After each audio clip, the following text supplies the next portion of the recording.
What's going on, guys? JSGC here, back again with another Man City live stream, where today we're going to be doing my live watch-along of City's Premier League game at home against Tottenham Hotspur. It's City's first home game of the season. Looking forward to it. Should be a really good game. I'm expecting goals, and hopefully Man City can put on a good show, a show like we did last week against Wolves, with 4 fantastic goals scored, with Man City winning 4-0, and we're looking to try and follow that on with a really difficult game here in our first home game of the season, and hopefully we can steamroll Tottenham Hotspur and pick up another 3 points. This is a real big game for Man City so early in the season, because we look to last season. We lost this game at home against Spurs by 4-0.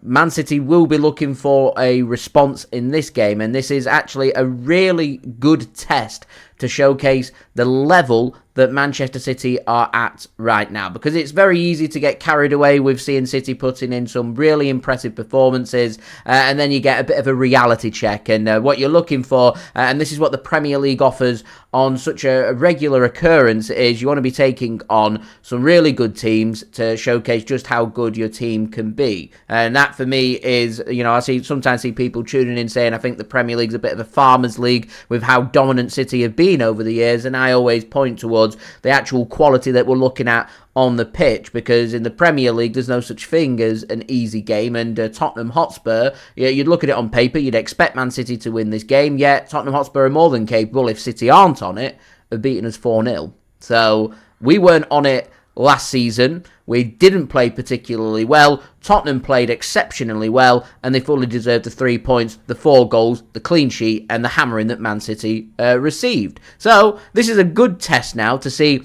just what Man City dealing with here. We want to see progress made this season on last season, so I'm looking towards the games where City were really poor, the games where we did drop points, the games that we did lose, and I'm looking towards, like, what are we going to do about it in terms of this season. So this is the first of many big tests that City have in the Premier League this season, and I'm looking forward to it. Hopefully it can be a really enjoyable game of football, and once more you can see Manchester City moving into not so much new formation, but more a new approach that City are looking for, with City looking to be more direct, looking for a little bit more individual quality, and that's what we've got from City's team selection today. It's a very exciting team selection. Josko Gvardiol, Mohammed Nunes, Haaland, Rayan Cherki, Tijjani Reijnders. How's this all going to interlink? How's this going to look on the pitch? Because we don't for a fact know how it's going to look on the pitch. We've seen glimpses of it here and there during pre-season, including our game against Palermo. We saw it again last week against Wolves. We saw glimpses of it at the Club World Cup, and City at times looked unplayable at the Club World Cup, yet we also still possessed the errors and mistakes that we had from last season as well, which is ultimately why we ended up exiting at the last 16 stage. So these individual moments, I think, are what's going to decide this game, and I think that's what makes this really exciting, because it makes it a little unpredictable about what is going to happen. I hope that Man City are going to turn up and win this game and score lots of goals, but equally Tottenham Hotspur got runners in midfield, fresh legs, fresh energy. You know, they're more than capable of doing a job here on City. I mean, they very nearly did a real good job on PSG, and we all know how good PSG can be, and that was back in the European Super Cup just, less than 2 weeks ago. So this is going to be a really interesting test. Tottenham Hotspur under new management as well, brought in manager Frank from Brentford, an exceptional manager. So we'll see what does happen in this game, and we'll see where we go from there. So before I do crack on with today's stream, make sure, like always, if you are enjoying the content, then please do leave a thumbs up on the stream. We're aiming for 100 likes, more than a quarter of our way there, so any help towards that would be great. Just 72 likes to go. If you're watching this, please do leave a thumbs up. Also, don't forget as well to get your thoughts in the live chat. I would say a big hello to Rain. Thank you for tuning in, much appreciated, helping to moderate today's chat. So remember, we don't have many rules when it comes to the live stream. Just keep things nice and friendly, and have a good time, pretty much our rules. as far as it goes. Also, don't forget as well to subscribe as well if you are new around here. It is free to subscribe. We're aiming now for 47,000 subscribers. We're less than 550 subs away from that goal, so any help towards that would be great. Also, don't forget to go and check out my social media links. They're in the description if you want to go and follow me on my X, Instagram and TikTok. Email also in the description too if you want to hit me up for any sponsorships or any videos or any general business inquiries. So, to the chat, All Things Football, welcome. Thanks for tuning in. Dave, thanks for tuning in. Says a 6-goal improvement on last season, going from 4-0 Spurs last season to 2-0 Man City as well. He's only got Sky, so he wants me to remind people not to give goal shouts before I do. Fortunately, we are in real time, so the only delay that you're going to get from me is the delay between somebody watching a goal go in and my reaction coming up online. Normally it's around 5 seconds. It's normally somewhere between 5 and 20 seconds. So as Dave says, just please hold back on putting goal in the chat or spoiling it for others. It's another rule that we have on here, no spoiling it for anybody else as well.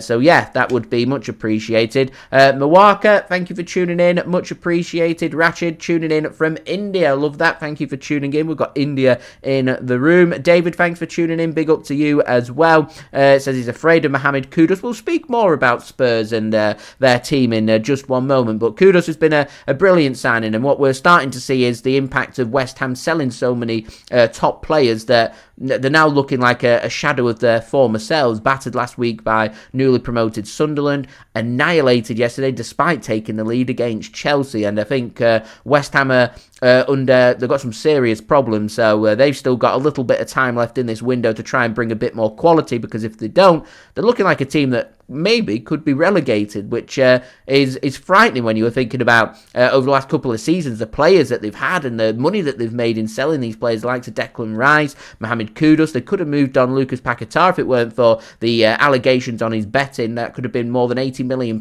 would have seen him make a move to Man City. So that's a crazy drop-off from West Ham, but the quality that they've had, they've let that go, and one of them quality players on display here for Tottenham Hotspur today, and definitely a player that City need to be wary of in this match. David, I can understand the PTSD from this game. Wasn't a very good performance from City last season against Spurs at home, but equally it was a very good performance from Spurs as well. Junaid, thanks for tuning in. I can't wait seeing Rayan Cherki making his first start for Man City and making his home Premier League debut as well, which is absolutely fantastic to see. As Rain says, please do leave a thumbs up, guys. We're now 69 likes away from 100. Mudgy, thanks for tuning in. Says it's going to be a 4-3-3 formation, looking like Omar Marmoush is going to be starting on the left wing. It certainly does, my friend. We'll speak about the teams in just one moment. Nick going with a 4-1 victory, I presume, for Man City today. Corey going with a 3-1 victory for City today. All Things Football says Trafford starting, so speaking about Ederson here, he still may go. We'll speak about the teams in just one moment. There's been some big calls that have been made. Ederson's a very big call. He's our first choice goalkeeper. He's fit to start, but he doesn't start. That's interesting. What's also interesting, Manuel Akanji linked with a move to Galatasaray. He's contemplating his future. Not even in the squad today. Ilkay Gundogan's been linked with the exit door in the last 24 hours as well. Doesn't make the squad. That's also very interesting. Savinho's injury. That continues. That's also interesting. Big welcome to Andrew. Thank you for tuning in as well. I'm hoping for a big win for the boys in blue as well today. Welcome, Connor. Thanks for tuning in. Going for a 3-1 victory today for City. Jaris, thanks for tuning in. Cheering on Man City as well. Nelson, thank you for tuning in. Says we should sign Donnarumma and keep him. Donnarumma could well be an Ederson replacement. Doesn't start today. It's all I'm saying is, without speculating too much, I find that really interesting. Ratchet says he reckons City going to score in the first 10 minutes. We could do with getting an early goal. If ever we've needed a goal in the first phase of a game, I'd say Tottenham at home is one of them games that you could do with just getting that early advantage, because early advantages could be crucial, in particular when I expect it to maybe be a really close game. Can be the difference between picking up 3 points rather than 1 point, or picking up a point rather than losing a game. So we'll see what does happen. Niall, welcome. Thank you for tuning in. Tuning in from the USA. Big dedication there. 7:30 a.m. An early start there for those in the United States. I feel sorry for those who are tuning in from the Pacific Coast. They're a whopping 8 hours. It's it's 4:30 kickoff their time, which is astounding. But big respect to you, Niall, getting up nice and early to support the boys in blue. Connor says, Jay, do I think that Reijnders is going to do good against Spurs? I reckon so. He's a top-class central midfielder. Exactly what our midfielders needed. A player who just oozes quality, can drop deep, play in the box-to-box, can get in a more advanced position, knows where the back of the net is an all-round, just solid, good midfielder.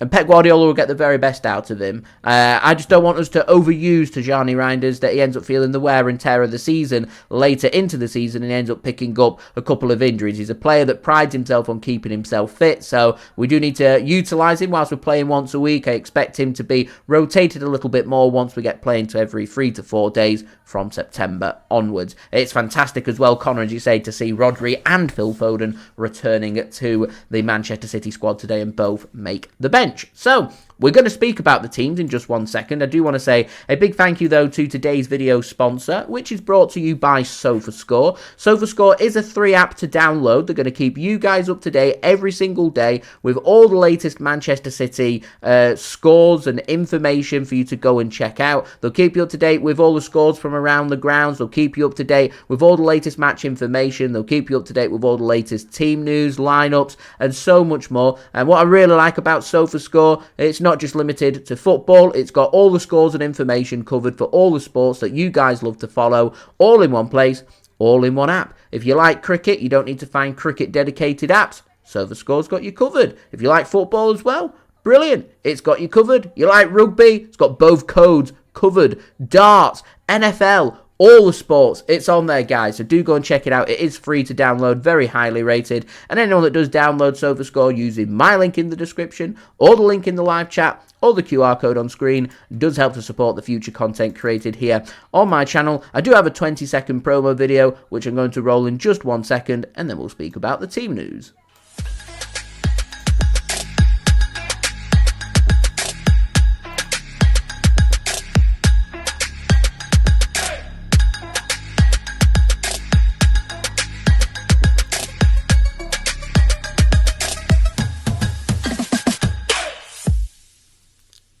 And a big thank you to SofaScore for sponsoring today's stream. Do go and check them out. Links and details, they are in the description. Rightio then. I feel like I'm a bit blurry on here. I don't know what's going on there. That's better.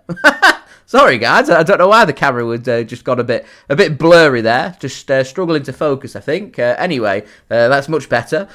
So we're having a look then at the teams. Firstly, I'm just going to go through the match information. It's asking me who I think is going to win. I'm going for a Man City win. I'm going 4-2 today to Man City. 6 goals. I think it'll be comfortable enough in the end, but I think it'll be a good, entertaining game. And this just goes to showcase just how close of a game this could be. Normally when Man City play, and I look at the percentage of Man City that are going to look to win the game, it's normally around, I'd say around 90% of people say Man City are going to win this game. This game, though, people not so sure. 78% of SofaScore users, over 101,000 votes, 78% going with a City win, 11% with a draw, and 11% going with a Tottenham Hotspur win. Do I think it's going to be both teams to score? Yes, 89% of SofaScore users going with both teams to score, 11% going with no, which I can understand because this is the early kickoff, and the Premier League early kickoff last week, I thought Villa against Newcastle would be a really good game, and that I thought that was certain for both teams to score. Finished 0-0. Wasn't a very entertaining game, so I hope that's not going to be the case. And I do think City are going to score first today, so I'm going with City to score first. 81% of SofaScore users going with City to score first. 17% going with Tottenham to score first, and 3% going with no goals to be scored. This game kicking off at 12:30 p.m. BST here in the United Kingdom from Manchester at the Etihad Stadium. Referee Peter Banks is in charge of today's game. He averages a red card every 0.15 games and averages just under 4 yellow cards per game. So if you're looking at doing a builder bet, I'd back both teams to score. I would, if you want to be a bit outrageous, both teams to score, both halves would really boost the odds. And it's looking like there's probably going to be 40 plus booking points going off the averages there for Peter Banks, today's referee. This game being broadcast live in the UK on TNT Sports. So if you are wanting to watch in the UK, then this game is being broadcast live. So we'll see. Connor's hoping for Haaland to score today. We'll see. I reckon Haaland grabs a goal today. Niles has just seen the lineups. Way too much to process. So that's probably what we're going to spend the next 5 minutes or so speaking about. So we're going to start off first with our opponents, Tottenham Hotspur, going with a 4-3-3 formation led by head coach Thomas Frank, who's coming from Brentford, a fantastic manager. They're lining up today with Vicario starting in goal. Their back four made up of former City man Pedro Porro on at right back. At left back is Jed Spence, with their two centre-backs led by captain Christian Romero and Mickey van der Ven. Into midfield, you have got Palina, who they've brought in from Bayern Munich. They've also got Rodrigo Bentancur and Sarr. It's Mohammed Kudus given the nod on the right wing, so Rayan Ait-Nouri going to have a busy afternoon trying to keep Kudus quiet. It's going to be Brennan Johnson on the left wing, so it's going to be a big challenge there for Rico Lewis for Manchester City. And it's Richarlison, who has been linked with the exit door this week. Interesting, he starts for Tottenham Hotspur today after he played really well in Tottenham's victory, 3-0 victory it was over Burnley last week at Tottenham Hotspur Stadium. But what I'm going to say is Tottenham playing at home against the newly promoted side is very different to the performance and level of performance that they're going to be looking for when they're taking on Manchester City away from home at the Etihad Stadium. Now, Spurs, in terms of their bench, got Kinski, Danso, Gray, Vuskovic, Davis, Bergvall, Tel, Solanke and Odegaard. Missing for Tottenham today, they're missing a lot of players. Bissouma, big loss. Brian Gill, he's out. Manus Solomon, also out. Dragusin, out. Udogi, out. That's a big loss. Kulusevski is a huge loss. He always seems to do very well against us. And so does James Maddison, also missing for Tottenham Hotspur today. So they've got their fair share of injuries and players missing for them today. In terms of their dangers, though, it's that attacking line. Kudus, Johnson, Richarlison. They're players with precision who can attack Manchester City. It's going to cause a lot of problems. So Manchester City are going to have their work cut out when it comes to taking on Tottenham Hotspur in this game. As I said, there's fresh runners in there. Sarr, Palina, Bentancur. Again, though, they're going to have their work cut out. They're taking on their fresh legs, the likes of Tijjani Reijnders, Nico Gonzalez, given the nod as well. Rayan Cherki potentially playing behind striker Erling Haaland. It could be more a case that Cherki goes to the right and Oscar Bob acts as more a City second striker. Could be a case where Oscar Bob goes to the left wing and Omar Marmoush goes in through the centre and occupies as the second striker. I suspect, though, it's going to be Omar Marmoush on the left wing, and I reckon Oscar Bob goes on the right wing and Rayan Cherki gets given more of a central role. So a big game here coming for Rayan Cherki, and Pep Guardiola backing him. We'll see how he does get on. So having a look then at City's team, playing a 4-2-3-1 formation led by manager Pep Guardiola. Starting today is Manchester City's number one, James Trafford, who wears the number one and may be Man City's new number one. Who knows what's going to happen with Ederson on the bench for City. Does return to the squad, but does make the squad, but doesn't start.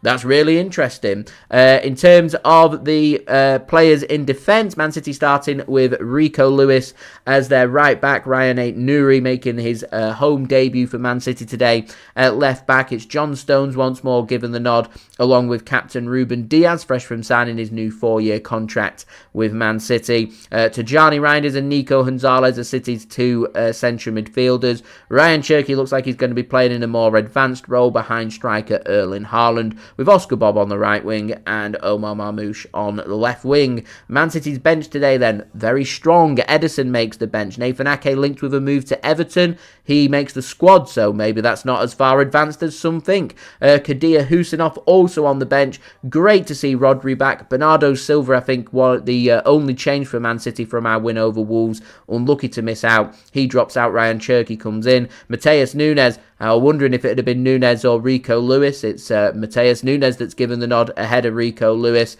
So Nunes makes the bench along with Nico O'Reilly, Great to see Phil Foden as well, and Jeremy Doku.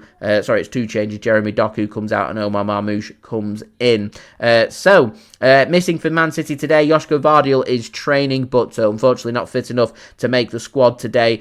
Same with Mateo Kovacic, again, recovering from his operation. Calvin Phillips also the same, recovering from his operation. I'm expecting Calvin Phillips to probably leave. Stefan Ortega is fit, but doesn't make the squad as he's been told to leave the club, and with Ederson now over his illness, he makes the squad, which obviously Ederson will take the positive away from that if he doesn't leave, that he is back in the squad. City's third choice keeper Bettinelli continues to be absent. He's out injured, and also missing Savinho as well. The big absentees though, Ilkay Gundogan, don't believe he's injured, not in the squad, linked with the exit door for Man City for the upcoming week. That's interesting. And also Manuel Akanji is fit and training, not in the squad as he contemplates a move to Galatasaray. So, dangers for Man City. Obviously, Erling Haaland, there's dangers all over the place. Precision with the likes of Rayan Cherki, Omar Marmoush. There's lots of individual quality there for Tottenham to be thinking about. It's great to see John Stones returning back. Great to see James Trafford, Rico Lewis, Ait-Nouri, Oscar Bob, all given their opportunity again after impressing last week. And I'm really excited. I'm really happy with that team from City. I'm going goals today for Erling Haaland. I reckon Omar Marmoush is going to bag a goal. I'm also going to go for a corner goal. City have been working on their set pieces with new set piece coach James French, and there seems to be a bit more tenacity about City, and that in particular that's been implemented by new assistant manager Pep Guardiola. So I think City are going to look very fresh, very sharp, high pressing, looking to attack, looking to take the man on, and looking to score goals. I'm also back in. I want to go Oscar Bob. That's what I'm going for. That he's going to score today with goals for Tottenham. I reckon Kudus and Brennan Johnson are going to be the players that might cause City some problems. So yeah, there we go. Anyway, going back to the chat. Big thank you to Akandip. Thanks for tuning in. Much appreciated. Ratchet says, fun fact, Premier League streaming in India, absolutely free. Very much not free here in the UK, despite it being in the UK. But yeah, there we go. Connor, Kovacic recovering from his injury. So I'm not too sure when he's going to be back. Josko Gvardiol, I don't think is too far away. Ratchet. Berechieze just... You know, Tottenham linked for weeks, making their moves, just penny pinching, basically, stalling, you know, not making things happen, not being ruthless enough in the transfer market. Them and Newcastle not being ruthless enough as far as I'm concerned, and, you know, allowing Eze to go to the big North London rivals, Arsenal. Arsenal's interest only there for 24 hours, and it was enough to steal a march on Spurs. Not good. That's why all focus going on Savinho. He's injured today for this match, and I suspect talks are going to take place over the next week as City are being linked with a move for Rodrigo from Real Madrid, and been linked with a move for Gigi Donnarumma from PSG to maybe replace Ederson if he gets his move to Galatasaray. Ederson not starting, but in the City squad for today's game. Here we go, Connor. Very much right. Peter, thanks for tuning in. Orthodox, thanks for tuning in as well. Big role for Nico. He's been given his opportunity. You can't say that he's not being given his opportunity now. It's consecutive starts for Nico Gonzalez. Pep trusts him. It's good to see. So hopefully it'll be a good performance from him as well. So yeah, let's see what's going to happen. Big call, Diaz getting given the captaincy over Erling Haaland. But yeah, it's just how City have decided to select their captains, and Ruben Dias signed his new contract as he wants to be the City new captain. So we'll see if that does happen from next season onwards, with Bernardo Silva's contract being up, and I'm not expecting him to sign a new contract. Odin, welcome, thanks for tuning in. Andrew, thanks for tuning in. Correct, the bench is stacked. So before we have kickoff for today's game, do make sure, if you are enjoying the content, do subscribe. It is free to subscribe. Social media links are in the description if you want to go and follow me on my X, Instagram and TikTok. Email also in the description too if you want to hit me up for any sponsorships or any videos or any general business inquiries. Don't forget as well to get your thoughts in the live chat, where you're tuning in from today and what are your score predictions. Do let me know in the chat. Also in the chat, you can vote on the poll as to who you think's going to win. 92% going with a City win, 3% going with with a Spurs win and 6% going with a draw. I am going to end that poll upon kickoff in a minute, so you've got another minute to get your vote in. Also, don't forget as well to leave a thumbs up. 100 likes is the aim. Now 54 likes away, so any help towards that would be great. It'd be good if we could get to north of 50 by the time we do get kickoff. And finally, do go and check out today's video sponsor, which is brought to you by SofaScore.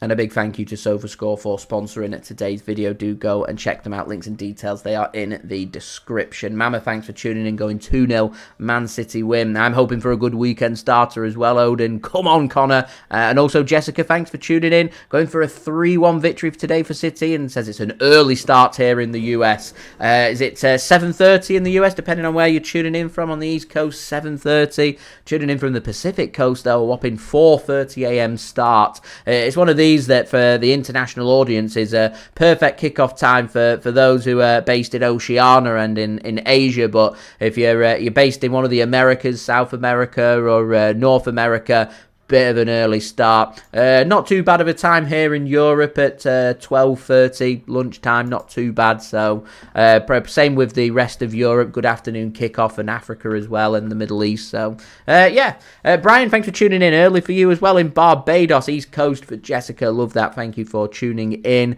Lawrence, thanks for tuning in. Going 4-1 City. Andrew going 5-1 City. Kieran, welcome. Thanks for tuning in as well, as we're ready and set for kickoff here. Referee has the whistle in his mouth, and Tottenham Hotspur are going to get us underway. They're attacking from right to left, with City attacking from left to right. City playing in their home shirts, the sky blue shirt that I'm wearing here, white shorts and sky blue socks, with Tottenham Hotspur playing in their all black kit. Very smart away kit that from Tottenham Hotspur, I do have to add.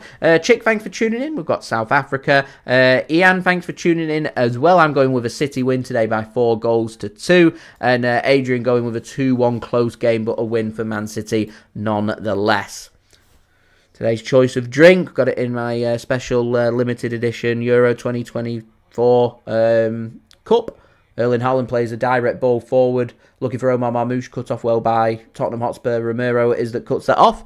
Got Shandy once more. You know, top work last week, picked up a good win, same drink, so we'll see how we get on.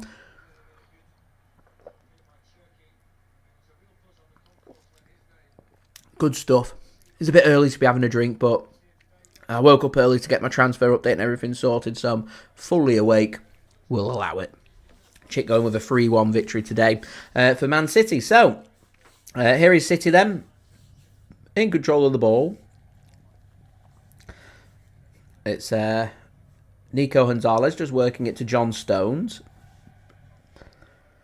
Here's Ruben Dias then. Tottenham camped in their own half at the moment. Tijjani Reijnders got the ball. Back to Johnny Stones. Rico Lewis gives it to Oscar Bob. Tijjani Reijnders just leaves that. Rayan Cherki just tries to play a cute, delicate pass in towards the channel of Erling Haaland. Read well by Spurs, and they can get that one clear as well.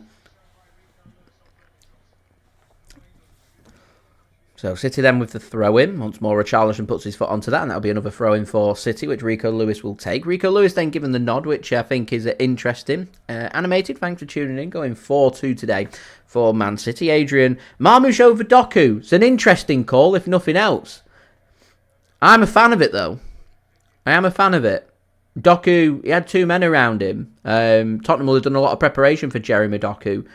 And Doku's the kind of player with pace to burn for days. You know, bring him on in the second half, make an impact. He will make an impact as well, in particular with tired legs. So, yeah, interesting call. And it's good to see Marmoush getting some minutes as like a push. Pep Guardiola can't believe a free kick's not being given there. Referee says play on. So, referee just letting a couple of things go at the moment, which, you know, I like. Rain reckons it's going to be a close game. It's going to be a good game, isn't it? It's one of those very unpredictable. I don't know what's going to happen. I really don't. Saw it from last season. City aren't on it and Spurs are. They've got the capability of absolutely annihilating us. We do have fresh legs, though. We're very different this season from last. That looked like a free kick. And yeah, referee this time is going to give a free kick against Rico Lewis. He doesn't get the ball. He's claiming it's shoulder to shoulder coming together, but he steps in front of Spence there. He doesn't get the ball, and he fouls him. So, yeah, free kick. City just trying to get an early press onto Tottenham Hotspur in there. I like this press. Tijjani Reijnders, Rayan Cherki, Oscar Bob, Rico Lewis, all doing a good bit of pressing in City's midfield. And Rico Lewis starting and allowing him to get further forward does allow Nico Gonzalez just to drop deep and help support John Stones and Ruben Dias. So it'll almost look like City are playing 3 centre-backs, 2 that are hanging back and 1 playing just a little further forward in front of them as the little triangles that City work a lot on in training. If you watch the City Inside City series that City put on their YouTube channel, you see what City are working on in there. In training, and they do a lot of work on their quick one-touch movement, their triangle passings. Could pay dividends here, in particular in that little pocket at the back for City. That's a beautiful ball forward to Omar Marmoush, and that's not so beautiful of a pass from Omar Marmoush. He just passes it to a Spurs player. Fortunately, a heavy touch comes in from Sarr, and it'll go out for a throw-in, and Man City will have control of the ball once more. There's a new pitch that's been put down by City. They've gone with the turf rather than seeding. I did notice this summer as City have done a lot of work post-season. There's been no concerts at the Etihad. Normally we request for our second game of the season to be at home to allow us to be able to recover the pitch in time from the concerts. So it's not down to concerts this season. It's been down to construction work that's been going on.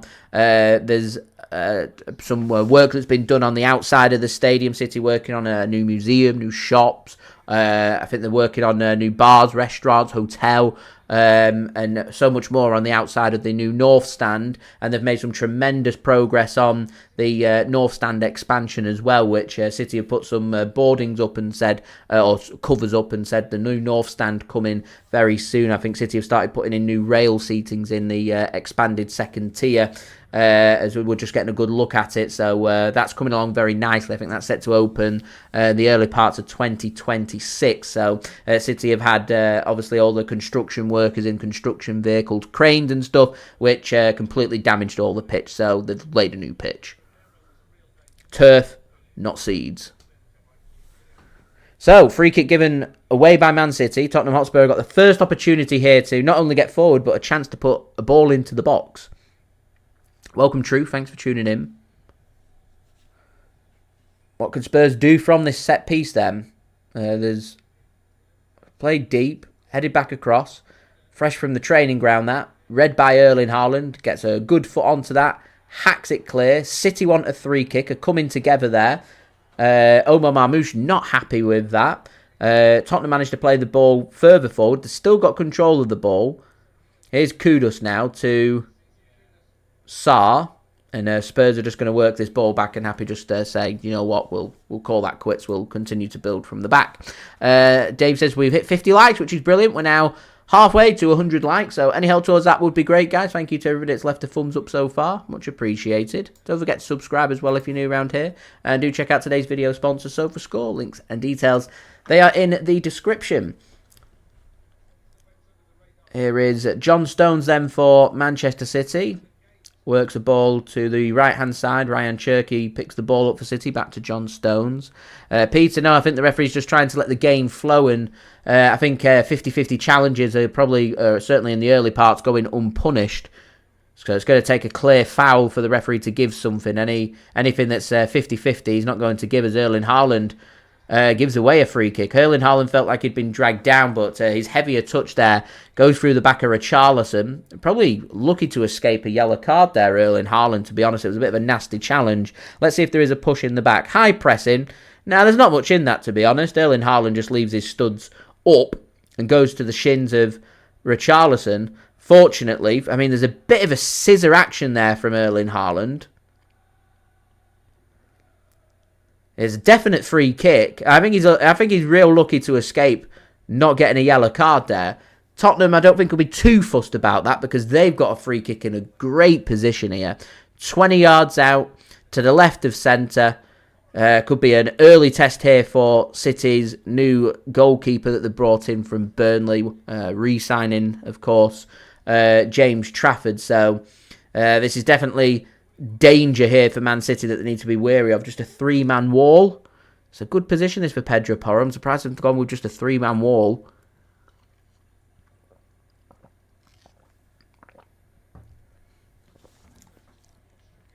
Maybe James Trafford likes a 3-man wall. Looks like Pedro Porro's going to put his foot through this. It's a good position, this, for a free kick. He has a shot straight at the wall. He follows it back up and it's into the side netting. Some ironic cheers. I think the Spurs fans thought that it had gone in. So the free kick, the initial free kick hits Oscar Bob. It's a real poor, sorry, not Oscar Bob, Rayan Cherki. It's a really poor free kick. But the follow-up from Pedro Porro's unlucky. Into the side netting, puts his laces through that. He's gone for sheer power. A good wall, that, from Man City. They were right to go with a 3-man wall.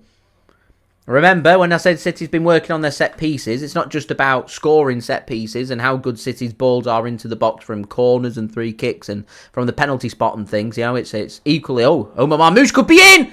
Oh, it's just wide. A poor back pass there from a header. I'm not too sure who the defender was, but Pedro Porro and Omar Marmoush at the tightest of angles is desperately unlucky there. High pressing that from Omar Marmoush. No man's land for the keeper. And it's desperately unlucky that. It's a good effort that from Omar Marmoush. Not too far away. Jean, thanks for tuning in. I'm hoping for a win as well. But yeah, remember, James French, Pep Linders brought in, Kolo Touré helping as well with the coaching of Pep Guardiola's first team squad. It's not just about scoring set pieces, it's also your ability to defend them as well.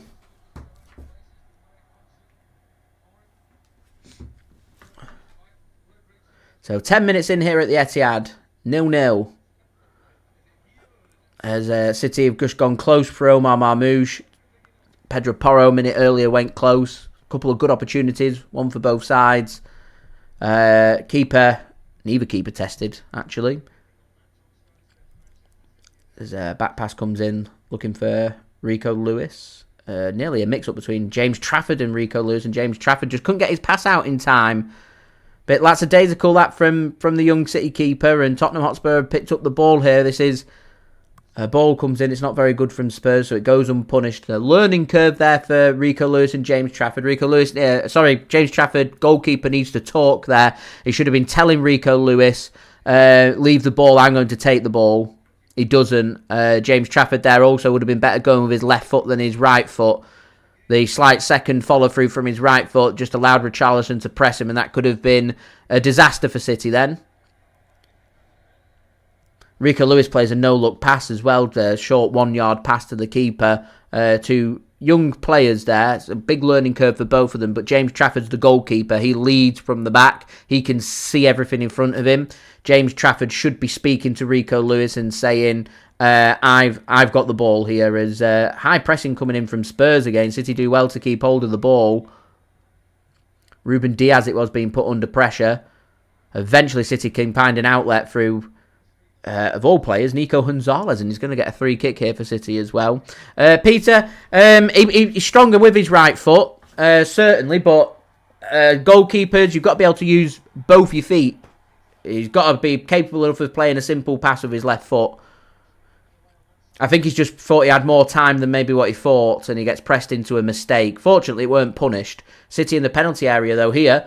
Oh, it's good. Oh, that's unlucky from Omar Marmoush. Takes his man on. Tries to dink it over the keeper. Keeper gets a good knee onto it and makes the save. I'm not too sure if it was a shot, as Omar Marmoush trying to get the crowd going here. Well up for it. Just takes Porro on. Brushes him aside like he's not there. He gets the extra yard. He's looking for the cutback, so that's not a shot for me. There you go, Adrian saying average age of today's squad, just 24 years. It was always around between 25 and 29 for City last season. So 24, a very young squad. Means running, means fresh legs, a youthful look about City. Tottenham are putting a lot of pressure onto City in terms of their pressing, so this is one of them games where I feel like, I said in my preview, the first team that scores, I think, goes on to win this game. We could do with the opening goal. You can put pressure on the pitch whilst it's 0-0, but how are you looking when you're chasing a game? Becomes a bit more tiring. There's no real margin for error if you're 1-0 behind, because you can't really afford a team like City to go 2-0 ahead, but that's where Tottenham are a really good team. You can't really afford Tottenham to get to 2 goals either. They might have blown it against PSG, but, 9 times out of 10, a team as good as Spurs aren't gonna blow that. I know they didn't have a great Premier League season last season, but they certainly possessed a lot of quality that City struggle with sometimes. Hannah, thanks for tuning in, going with a 2-1 Spurs win. I think you might be the first person here to back to a Tottenham win. Assume you're a Tottenham fan. But yeah, any opposition fans tuning in, more than welcome here on the JSGC channel. So guys, don't forget, leave a thumbs up. We're aiming for 100 likes, just 45 to go. Subscribe as well if you're new around here, and do check out today's video sponsor, SofaScore. Links and details there in the description. There's good high pressing here coming in from City. Unfortunately, Rico Lewis couldn't find the pass, and the ball given away here by City. They've got to continue this press. Tottenham looking particularly weak on their right-hand side, and City seem to just be capitalising on some errors that have been made. I mean, Kudus looks miles offside. The linesman's just waiting to put his flag up. Eventually, they just give it up and say, nah, not happening. I think Rayan Ait-Nouri's gone down, yeah. He's feeling a bit of pain, so City want the play stopping so he can receive some treatment. Interesting that, obviously, with Josko Gvardiol not on the bench for City today, the other option would be Nathan Ake. City showing a bit of concern here. Kolo Touré's up. Pep Guardiola and Pep Guardiola are also stood up as well. Nathan Ake has been told to go and warm up, so this might be more serious than maybe what we think here. Ait-Nouri looks in a lot of pain. He's still down. He's receiving treatment.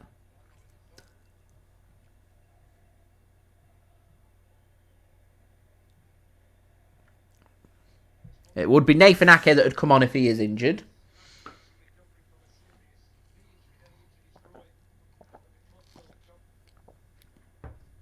Which for me is why, if the transfer market that's coming up, I don't think I'd let Nathan Ake leave. I'd rather keep him for the season. I know he's injury prone, but when he's fit, he's a class player and a great squad player to have. Excuse me. Let's have a look then. I think there's a slight follow-through from a challenge that came in from Kudus. I think that's just hurt Ait-Nouri. So he's gone down. He's sat up, which is good. Communication going across to the City bench.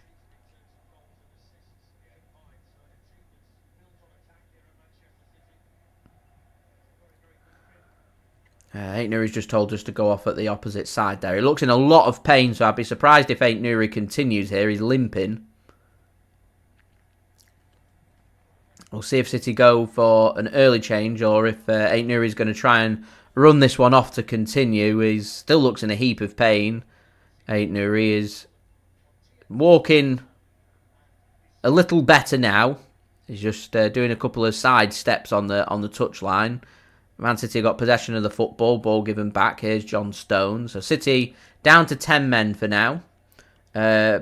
James Trafford's just going to put his foot through this one. That's actually a real good pass to find Omar Marmoush, and he does well to avoid a challenge. So it looks like Ait-Nouri is going to continue for City. He's ready to come back on now.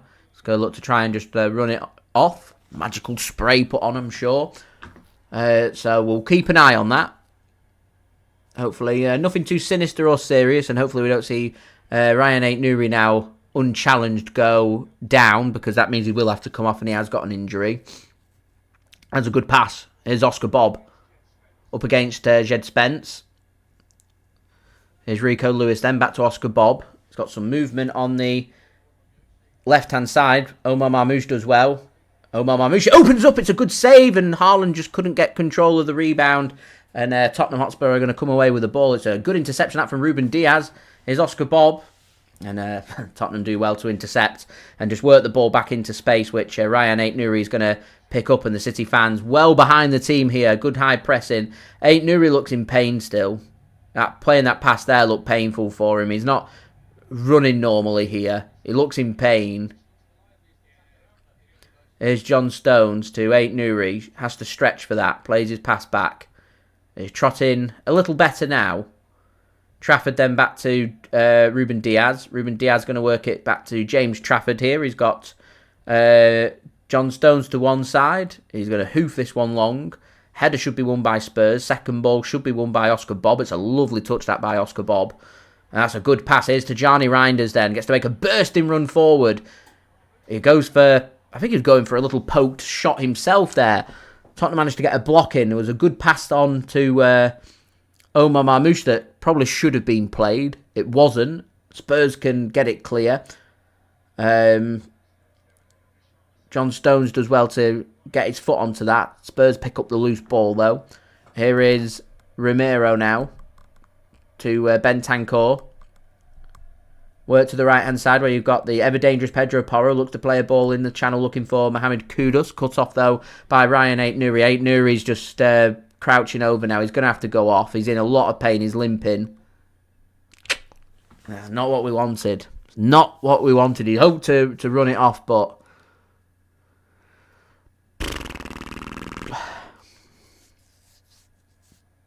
Here's a ball played forward for City. Slightly too much on that for Omar Marmoush and can't get control of it. And that goes out of play for a throw-in.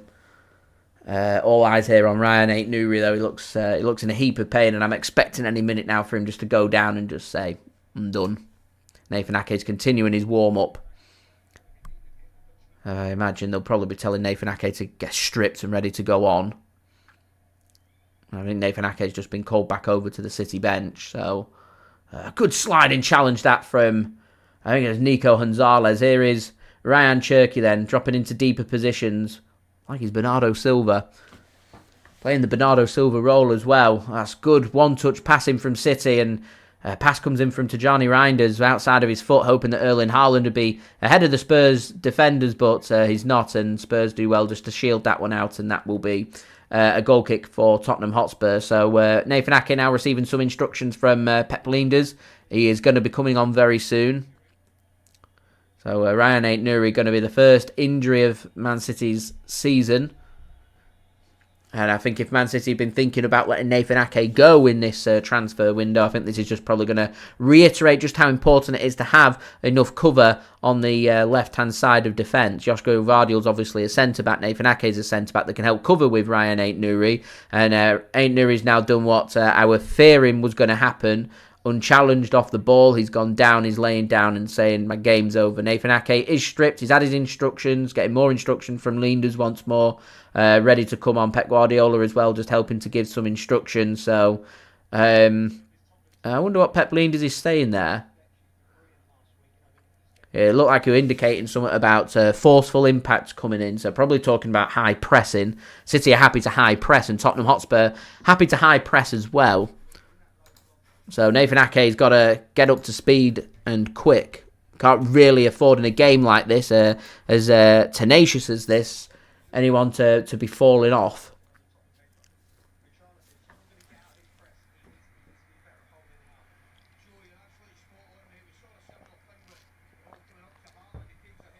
So Ait-Nouri's going to come off then for Manchester City. Hopefully a speedy recovery. He'll be all right. Hopefully not too serious. Pep Linden's doing a cracking job. It's real nice to see Pep Guardiola with a big smile on his face. He's got coaches around him who are, younger, fresher, not yes men, not necessarily the Pep Guardiola, school of football either. A lot of learning for both the coaches and Pep, which is refreshing to see. So Nathan Ake is going to be the first change. He's going to come on for Rayan Ait-Nouri. He's going to go into his position on the left-hand side of defence for City today. He's got the support of Ruben Dias as his centre-back. John Stones on the other side with Rico Lewis occupying the other side on the right. Here is Spurs then. We're through Jed Spence. A blocked clearance will fall nicely for Richarlison under pressure from Nico Gonzalez. It's going to allow Spurs to get forward here. John Stones can't make the interception yet, but he is going to manage to shield that one out, and that is going to be a goal kick for City. A heavier touch there from Brennan Johnson, unlike Brennan Johnson. It was an impact injury, Adrian. Slight follow through. I think it was Kudus that had challenged him. It looked like on the back of his heel. Can be quite a nasty place, quite a delicate area to pick up an injury. Hopefully it's not his Achilles or anything. He tried to run it off, but he looked like he were in a lot of pain. So obviously we'll need an ice pack strap into it, and hopefully it's just a strain or something, and he won't be out for too long. That's what I'm hoping for. And yeah, Jean, I agree, yeah. So it's good to have people. You don't want yes men around you, in particular at the elite level of football. You don't want people who are going to say, oh, you're doing a great job, there's no room for improvement, I don't understand what's going wrong, you did everything right. You want someone who's going to kick back, you want someone who's going to challenge and say, oh, you could be doing this different, you could be doing that different. I mean, I've always maintained, my stance has always been, I know how good City were during the treble season, but I actually think the best football and the best that I've seen City play was during that 100-point season. The stuff that City were playing under the pressure that they were under was nothing short of phenomenal. They followed the 100 points with the 98 points. And obviously it was record-breaking. It was sensational to see. That's when we had Mikel Arteta here. That's what's helped him get the Arsenal job, a big job like Arsenal, with how good he was. So, in terms of someone who's going to, be able to challenge and bring something fresh to Pep Guardiola, I've not really seen it since Arteta's left. Up until how fresh they're looking with the likes of James French and Pep Lijnders being brought in, which I'm hoping really going to help City pay dividends. I mean, Liverpool were fantastic under Pep Lijnders when he was their assistant manager with Jurgen Klopp, so hopefully he can help apply some of that he brought to Liverpool to Man City to make us even better. So we're 25 minutes in. Tottenham have got a throw in on the outside of Man City's penalty area. Just been worked backwards, so don't forget, guys, do leave a thumbs up. Just 45 likes away from 100. Any help towards that would be great. Do subscribe and do go and check out today's video sponsor, SofaScore. Links and details, they are in the description. I feel like that injury's just taken a sting away from the game slightly. In the last 10 minutes, have been a bit flat. Man City were clearly looking for a bit of momentum and an early goal, but it's not managed to happen. And Spurs are going to look to try and grow into this game a little bit more as loose ball falls to James Trafford. It could well happen, John. He has tried his hand at management before and it's not really worked out. So he might be one of them that's maybe a better assistant manager than manager, but we'll see. There was a fantastic ball on there for Tijjani Reijnders that should have been played, and it's not a very good ball played to Omar Marmoush, who looks incredibly frustrated because a better ball should have been played there. I think Omar Marmoush is more frustrated at himself at not being able to control the ball, but it was just slightly beyond him. So, yeah. It was a perfect ball that needed playing over the top for Tijjani Reijnders. He'd made a fantastic run and wasn't used. I thought the referee were going to blow his whistle there and give a free kick to Spurs. He doesn't. He's going to let it play on. It's been the theme of this first half. Free kicks have been hard to come by. Here is City then through Tijjani Reijnders, gives the ball to Omar Marmoush into the penalty area, tries to play his pass across. Again, Spurs are doing a very good job at getting their players back, and that's a good sliding interception, and Marmoush kept himself onside there. Here is Nico, gives the ball to Ruben Dias. City now through Rico Lewis. Not a good pass from Rico Lewis. Trying to find a pass to Oscar Bob. He has a little smile on his face, then looks a bit frustrated. Just takes a sting away from City's attack there, and City just, it looked so fluent last week, just not quite there at the moment this afternoon. Mainly probably down to, Spurs are a very good team, very disciplined, very organised. When you're taking on a team that's led by manager Thomas Frank, that team is going to be well drilled and organised, because that's exactly what Thomas Frank brings to his team. And Rico Lewis there just comes off his back, and it's a throw-in. Again, just there's some learning curves out there. It's not all going to be plain sailing for City this season. We know it's not going to be plain sailing. It can't be plain sailing. Long throw comes in. Richarlison's heavy touch allows Nico Gonzalez to get his foot through it. He can't get it fully clear. Erling Haaland picks up the loose ball. Here is Haaland now. Taking on 1, taking on 2, taking on 3. Finds his pass. Oh, brilliant. Oh, that would have been a brilliant assist for Erling Haaland. It's Omar Marmoush that probably should score there. It's an excellent save from the keeper. Erling Haaland, wow. Who says Erling Haaland can't play football? That would have been one of the best assists that I'd seen. That was sensational. Wow. Wow, wow, wow. Here is Rayan Cherki. He's dropping very deep, Cherki, to pick up the ball for City. He pings the ball forward. Pedro Porro reads it, though, and he's going to get this one clear for Spurs. Looks for Richarlison, has to hold it up. He gets his shirt pulled. Referee again, 50-50s. He's not letting them go. He's letting them go. And if City get a free kick... Let's look at this from Erling Haaland. He picks the ball up. Takes on 1. Takes on 2. 3rd, and then the pass. It's perfect. It's absolutely perfect. All you're waiting for is Omar Marmoush to score. And it's a poor finish from Omar Marmoush. It's straight at the midsection of the keeper. He's looking for the keeper to open up, so he's got to go low underneath the keeper. He opens up, so he could have poked it through his legs. A little dink, Lionel Messi style, a little dink over the keeper would have worked. I mean, to be fair, it could have probably gone either side. It might have been playing it a bit close with the post, but probably would have found the back of the net too. Anyway, but straight at the midsection of the keeper, and straight at the midsection of the keeper. Spurs have got a good position here. Tijjani Reijnders just bullied off the ball. Julia, welcome. Thanks for tuning in. Hope you enjoyed whatever you've been eating, your lunch. As Spurs just can't do much with it. They've not managed to create too much, Spurs, in the first 30 minutes here. City just got to continue looking to push that midfield forward. I mean, how many win that midfield then? 7? 7 players? Crazy stuff.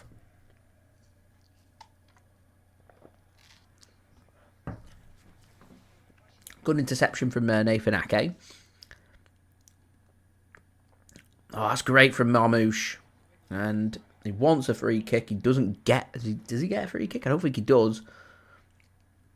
Bentancur just putting him under pressure there.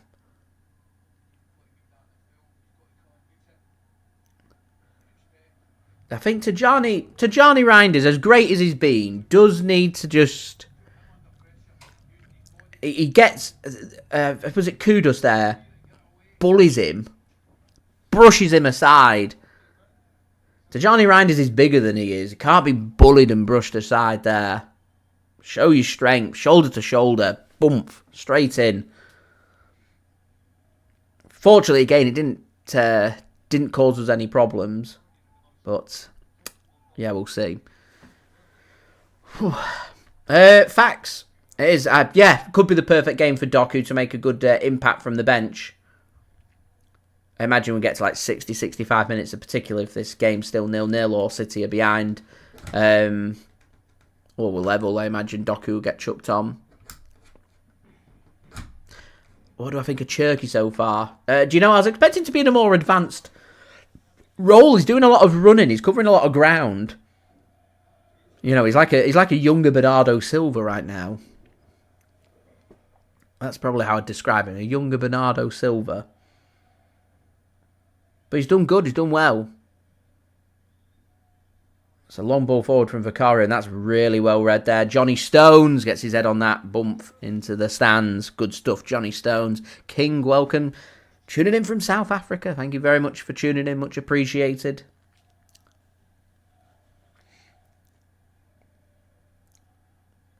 Again, we just expect it to be goals galore, all out attack. And again, like last week's early kickoff on the Saturday between Villa and Newcastle, it's a tight affair. There's just not much that separates these two sides. Here's Kudus then up against Nathan Ake. Gets some support from Marmoush that he's got to go back.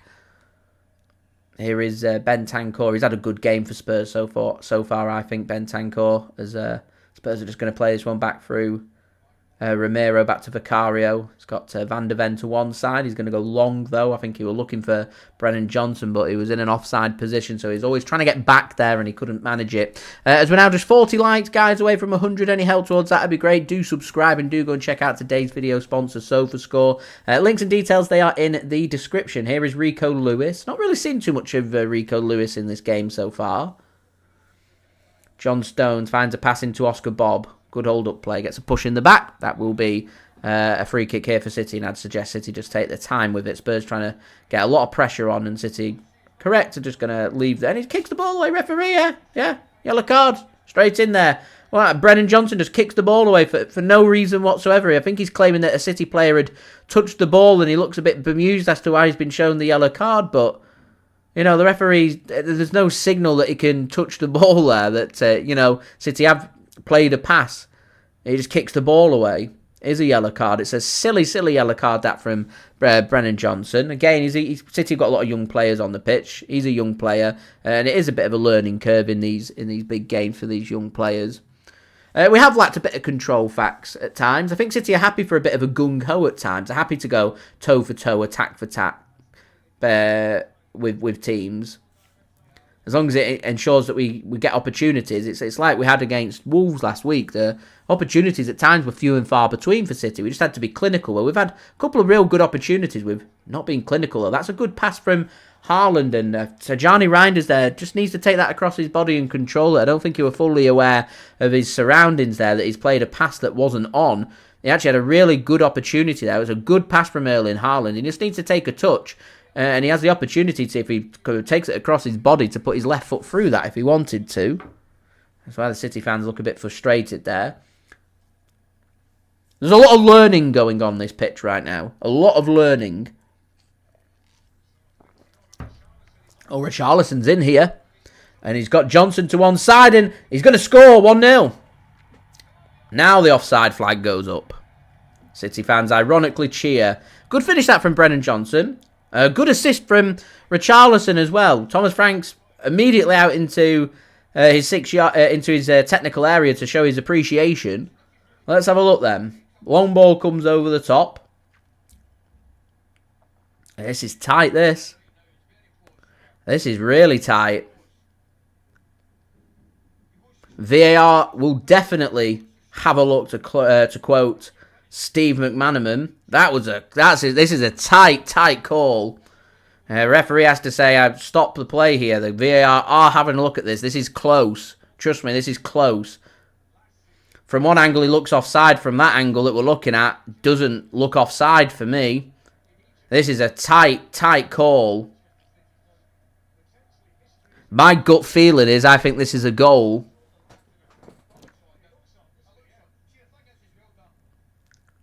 This is marginal. This is, for me, where VAR's got a bit of a fault, because there should be a bit of leniency one way or the other about what we're dealing with here. On-field decision's offside, so it's minimal in it. It should be offside, but if the linesman doesn't put his flag up, then I'd go with the on-field decision that a goal gets given if the linesman says he decides that it's a goal. This is a tight call. Let's have a look.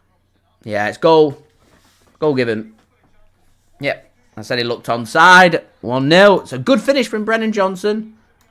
And I said the opening goal's so crucial there. City, Spurs haven't done all that much in this game. City have had a couple of good opportunities. They've not put their opportunities away. And Tottenham Hotspur lead here at the Etihad Stadium. And City just undone through one ball forward. It's a good assist from Richarlison. It's slightly behind Brennan Johnson. Rico Lewis just couldn't quite get there. He has a shot. I mean, James Trafford's going to be disappointed because he gets a good solid arm onto it as well. It's just too much power, and he can't stop it from going in the back of the net. And Tottenham Hotspur lead here. And that's the advantage you have of playing to the whistle.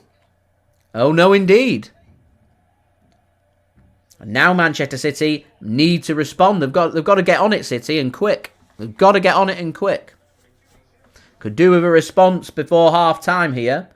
I don't think City have played a bad game. It's been a game of few opportunities. It's just we've not been clinical, and, Tottenham Hotspur have. If it does make us feel any better, from last season, Tottenham Hotspur were the team out of any of the teams from winning positions, dropped the most points. So, City got plenty of work to do here, but with Tottenham grabbing that opening goal now, it just showcases there's no margin for error for City now. Not one bit of margin for error. They can't afford to go 2-0 behind. That ball's gone out of play. Cherki can't believe it. So a throw in for Tottenham Hotspur, and Manchester City just need to regroup themselves a little bit. Just try and get possession of the football, knock it round for a couple of minutes. First, force Spurs onto the back foot and see if they can have another pop at them for the last 5 minutes of the half. That's run out of play, and City will get the ball back.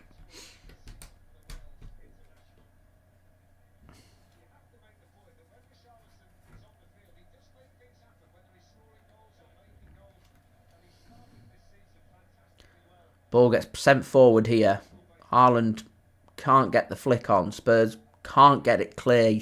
They can't get this one clear yet. They should be able to now. They allow the bounce here, Man City, and it's just knocked back, and Trafford's going to make an interception here. Trafford does ever so well. Spurs want a free kick, and Trafford has his right to challenge for the ball. City at 6s and 7s. Spurs in the penalty area. They want a penalty. The referee says no penalty, and City are going to come forward. So Pedro Porro that's gone down. And a slip comes in from City, but he still managed to play a ball forward. Here's Oscar Bob. He's under pressure. Again, he's just out-muscled off the ball here. City look a bit weak.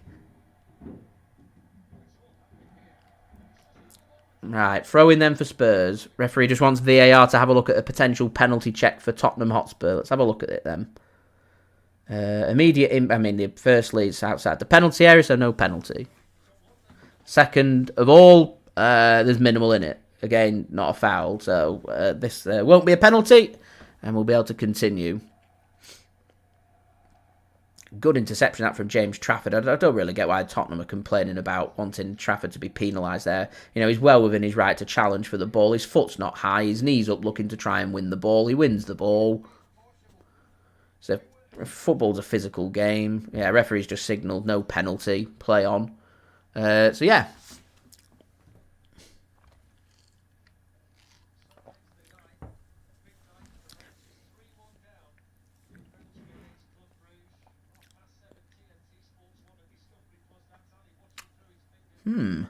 Plenty for City to think about here. Pedro Porro's receiving some treatment.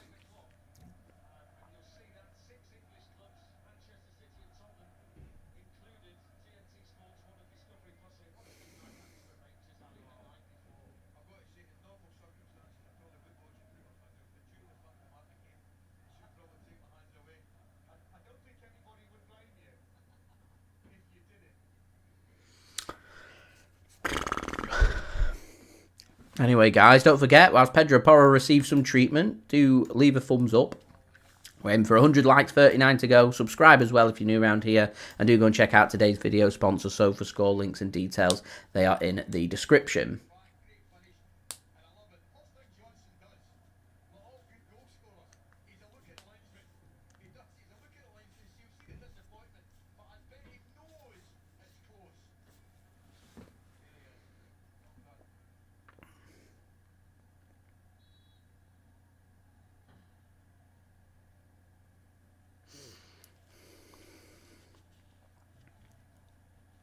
Peter, no worries at all. Hope you have a fantastic time in Gran Canaria. That's not a good pass from Spurs, and that will be a throw-in for Manchester City. Right, well,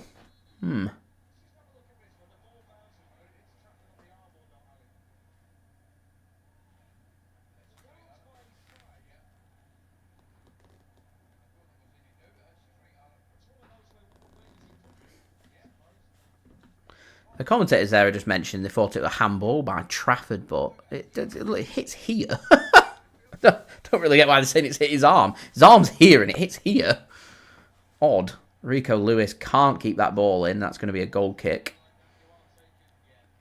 And Tottenham Hotspur now just taking their time about things. And this is the danger that you have when you're letting teams take the lead against us. You know, the only team to blame for this is Man City for not being clinical. We've had 2 or 3 really good chances. This game could have been dead if we were, lethal in front of goal. This game would have been dead. We were clinical last week. We didn't have that many chances last week. It's just when we did have the chances, we scored. That's the difference. I don't think there's been that much difference in terms of our performance. There's been some brilliant passes played at times that's created some wonderful opportunities, and we've not managed to take them. The pitch seems very wet. I don't know if City have overwatered it, but we're just giving the ball away through slipping. Ruben Dias couldn't get back before because he slipped for the Tottenham goal. Pitch seems very greasy. I think if I'm City at half-time, I'd be overwatering the Tottenham side of the pitch, so maybe they find it a bit slippy as well. It's good pressing from City, that, and Tottenham Hotspur get themselves a throw-in.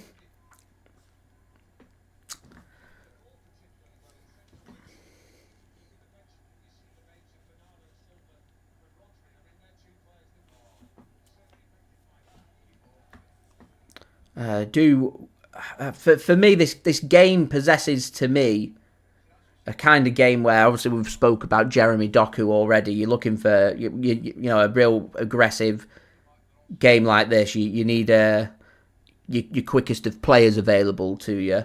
But, I mean, I'm looking at this and I'm thinking to myself, you're needing a bit more experience and a bit more strength out there.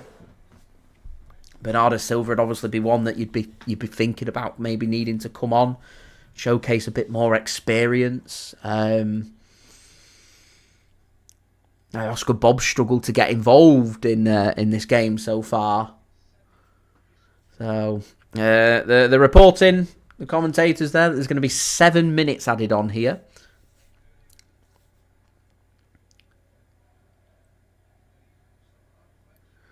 Spurs have still managed to find the passes. 3 in the box. Got to be careful here, City. Really got to be careful. Spurs are getting players forward. They're causing all kinds of problems. That ball cannot come across. It doesn't come across, and it's going to be a corner for Tottenham Hotspur.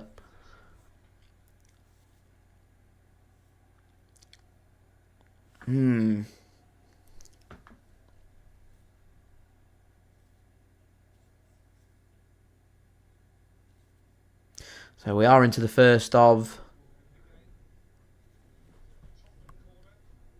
7 minutes confirmed. I reckon, Jessica, you're right there. We're going to see Bernardo Silva and Doku come on. So a corner here for Tottenham Hotspur. More defending for City to do. I once again just repeat on the insistence that, Man City have got to ensure that they don't concede again, in particular right now. So a bit of pushing and shoving going on in the penalty area. Referees told both sets of players to cut it out. Spurs have got a lot of players forward here. Again, the referees just having the words.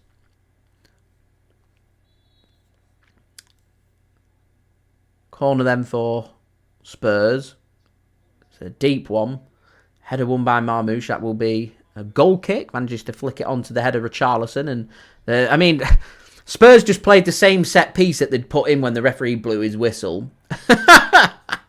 So I don't really get why they've not changed the set piece for the second time, because they've just basically given away what they were going to do there, and Man City have managed to defend it.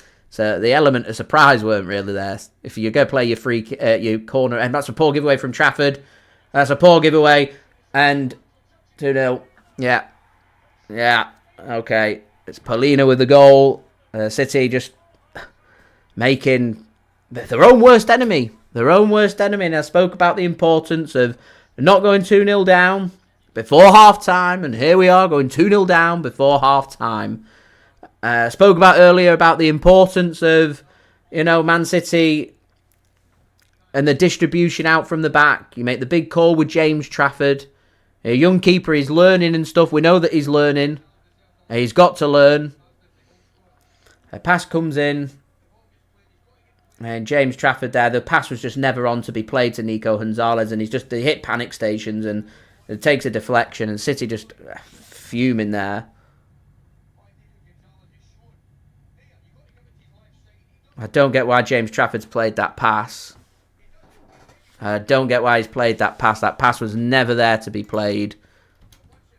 And everyone's been criticising Ederson for his, for what he does for Man City. But I think for all those that like to critique Ederson, maybe should have a good, long, hard look about just how important distribution is for City. Because City here, lessons not learnt from last season. And, we lost here 4-0.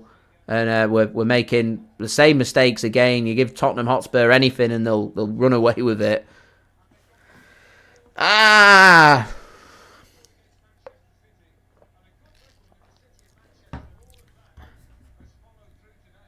Oh dear. Oh dear indeed. I think Donnarumma will be on the phone saying, not with me.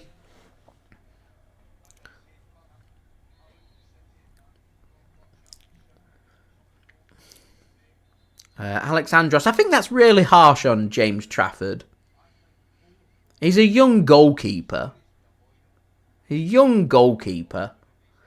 I said when we signed him, and what I don't want is people to start getting on his back and saying that they think that he's a bad goalkeeper because mistakes have been made. He's going to take time to be able to embed himself as a established number one goalkeeper for City. City obviously feel like he's a player that's worthwhile having, but they need another experienced goalkeeper there to help back up. And, there'll be games that will suit James Trafford. There'll be games that don't suit James Trafford. High pressing, high quality teams, you're probably going to be looking towards your experienced goalkeepers. That's why I said there's a big call to be made about Ederson. This is the game where you'd want your first choice goalkeeper, your experienced goalkeeper in goal, yet they've not gone with Ederson, which tells me that he's off. And really, Man City they needed to test James Trafford to get their answer about what they want to look for. And as far as I'm concerned, the answer's there for them. Trafford's a quality goalkeeper. The mistakes are there. You need your experienced goalkeeper. If you're going to move Ederson on, you're going to have to spend the money to bring a replacement in or get confirmation of what's happening with Ederson to keep him here. So, yeah, City have got a corner they could do with. Probably finding a goal here before half-time. Still got a couple of minutes. Corner comes in. It's not a very good one. Don't be the first man. Headed clear by Spurs. Before these Tottenham Hotspur goals, it's not been a bad performance from Man City. Hugo Viana needs to be on the blower at half-time. At half-time to Galatasaray to say, I accept the offer. And then on the phone to PSG saying, here's my offer. And then his next phone call made to Donnarumma and say, let's make it happen. He's going to be a busy man at half-time.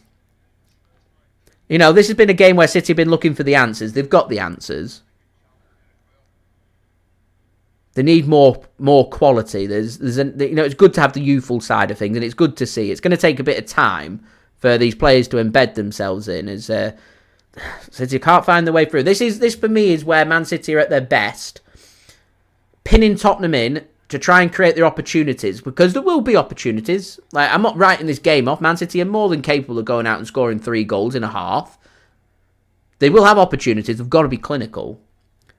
Marmoush puts the ball in looking for Haaland. It's headed clear. Spurs have got another big minute to see out here. It's probably the team talk.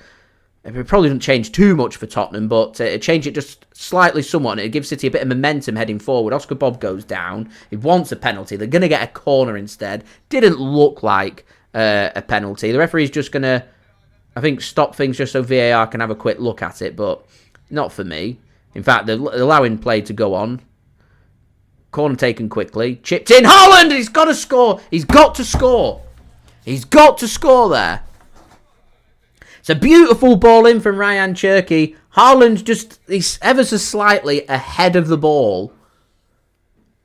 So he has to lean back to try and guide it towards goal. But it's a 3 open header for Erling Haaland. And he's got to get that on target. He has to get that on target. That's a big opportunity there for City. You see, I wouldn't be too concerned at 1-0. The 2-0 changes things. Scoring 2 goals, difficult. Scoring 3 goals to win this game, really difficult. And we've actually got to be really wary of us not conceding again. We concede again, this game's done and dusted. We could lose 4-0 again, like we did last season. So we get the half-time whistle, and there's loads for City to think about, loads of lessons to be learned. I suspect City aren't going to hesitate to go towards their very strong bench to try and make an impact here, and that, for me, is the cling-on hope that City have got, that there's an abundance of quality on that bench that can make a difference in this game. Your Dokus, your Fodens, your Bernardos, your Rodris, etc., etc. The experience needs to come on. I mean, dare I suggest, would you... I mean, don't do anything for James Trafford's confidence, but do you not look towards your number one goalkeeper? That mistake doesn't happen with Ederson. We know that mistake doesn't happen with Ederson. I mean, how often did he make distribution errors in his time that he's been at City? Just not very often. I don't think City will make a change in the keeper, but, you got your strong goalkeeper with distribution. You want to play distribution-based football. What's the point in having him on the bench? If he wants to leave, then, which this should have been sorted. For me, we're feeling the impact here of Man City just wanting to learn and make or find their answer out about players that are good enough, players that aren't quite there yet, and there's a huge learning curve here for Man City in them first 45 minutes, and they've really got to try and apply themselves in the second half. Got to find ways of getting Rayan Cherki and Tijjani Reijnders involved more in the game. It's not been a bad performance. I know we're 2-0 down, but it's not been a bad performance from City. We've created opportunities. If we'd been clinical, we could have scored 2 or 3 goals. So, these opportunities, I'm certain, will be there in the second half. We've got to defensively be very tight in the second half. We've got to hope that when the 2 or 3 opportunities come about, that we've got to be really clinical. We'll have a look at the statistics. We'll use today's video sponsor, SofaScore, to help look at the statistics and make some analysis decisions based on what we've seen so far from Manchester City. So, firstly, if you want to go and check out SofaScore, links and details, they are in the description.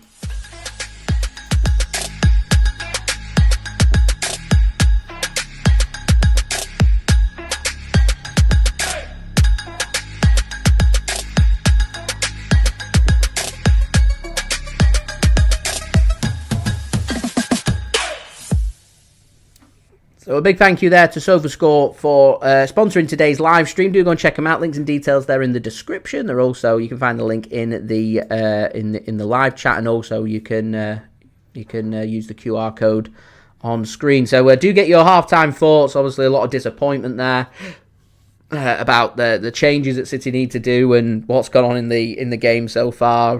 Hassan makes a good point there. No real control on the game. City almost playing it like it's an away game, waiting for their opportunities to come about. I don't think I disagree with that. It's been a very close game, and City have treated it like a close game.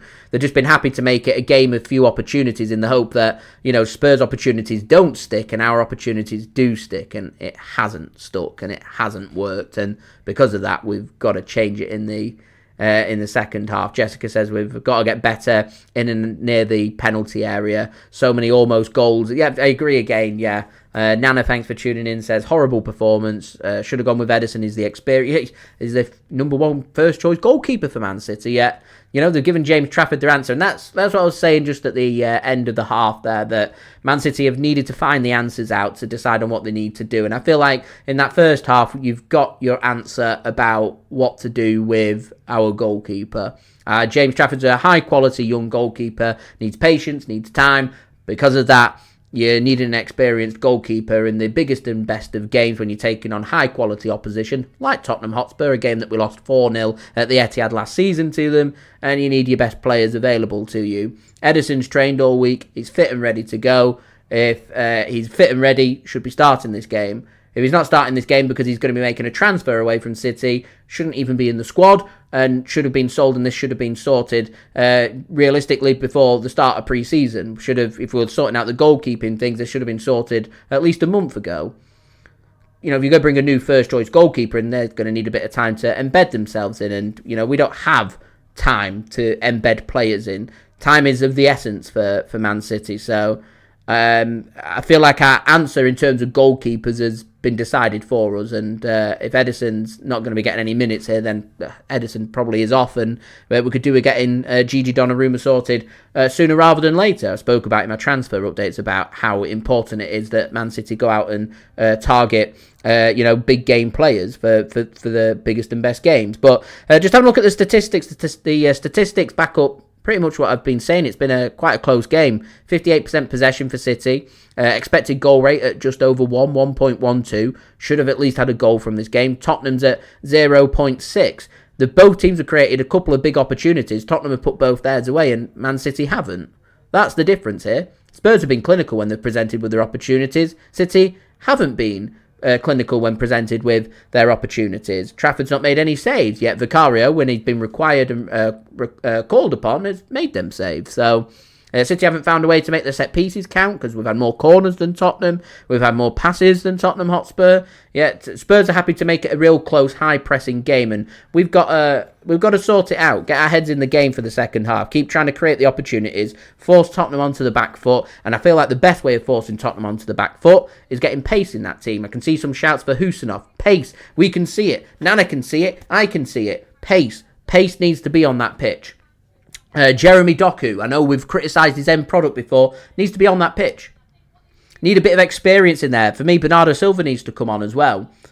I'd almost be tempted to go a bit ruthless and say Ederson's got 45 minutes. It's going to be all about distribution. We can't afford any more mistakes at the back. We really can't afford any more mistakes at the back. Any more mistakes and this game's over. And 3 points for Tottenham could be crucial come the end of the season, and us dropping 3 points could be crucial come the end of the season. So, yeah. Plenty to ponder as far as I'm concerned. There's still an opportunity, though, because we know how good City can be. We're more than capable of scoring three or four goals in a half. So, Tottenham haven't won this game yet, and I do always say, and I said it a lot last season, you want the most dangerous scoreline out there. 2-0 is the most dangerous scoreline. Man City are going to more than likely go all guns blazing at Spurs. So if there's a goal in the first 15 minutes, it's going to decide what happens in this game. Goal for Tottenham, this game's over. Goal for Man City, 2-0 becomes 2-1. And what do Tottenham do? Do you stick a twist? Do you defend or attack? Are you going to sit deep against a team as good as Man City with the attacking finesse that City have got? Can be very costly. And City are more than capable of going bam, bam, couple of quick goals. 2 goals can be scored in the space of 3 or 4 minutes for Man City. They're more than capable of doing that. So, yeah. Anyway, guys, please do leave a thumbs up. As Rain says, we're aiming for 100 likes, just 31 likes away. So any help towards that would be much appreciated. Do subscribe as well if you're new around here. Do go and check out today's video sponsor as well, SofaScore. Links and details, they are in the description. We'll roll my promo video one more time.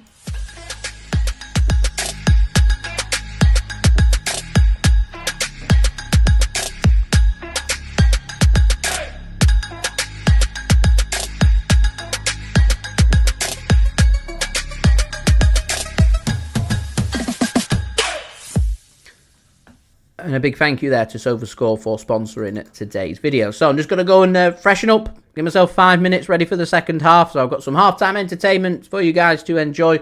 Brought to you by my partner channel, Mixid. Links and details there in the description. Go and check him out. Like and subscribe over there. This is the Limoncello Drop. Sit back, relax, enjoy, and I'll see you ready for the second half. What's going on, guys? Mixid here, back again for another cocktail video. And today's cocktail, my friends, is the frozen Limoncello Drop, and I will show you guys how to make it. So if life is giving you lemons, make a cocktail. That is my motto. So what we're going to do is get our blender, put some ice cubes and put in our ingredients. So it will be vodka, limoncello, fresh lemon juice and lemonade. How simple is that? 4 ingredients, and this is so refreshing. Let's get straight into it. First ingredient is 150ml or 5 ounces of lemonade.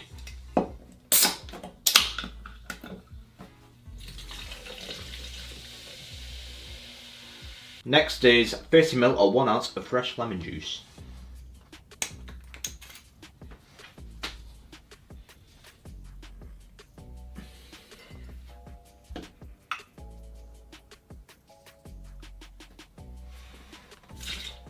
Next is 60ml or 2 ounces of limoncello.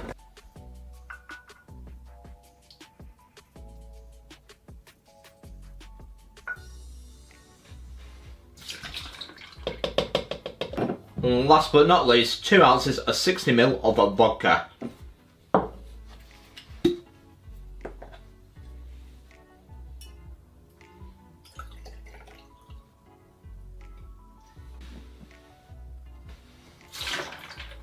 So put your lid on,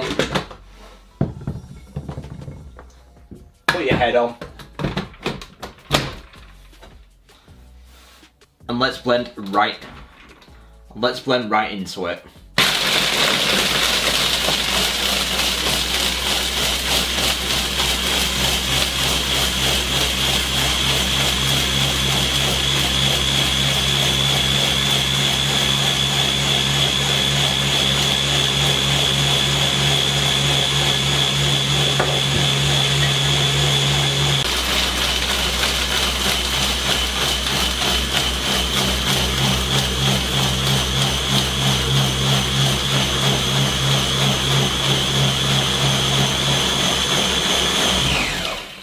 The final thing to do now is strain into it.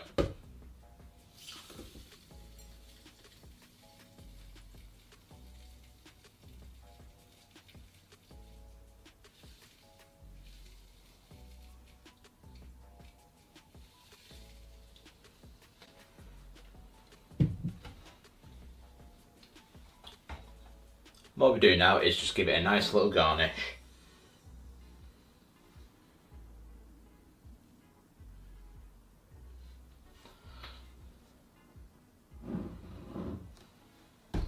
And there we go, ladies and gentlemen, 1 frozen limoncello drop. How does it taste? And there we have it, 1 frozen limoncello drop. How does it taste?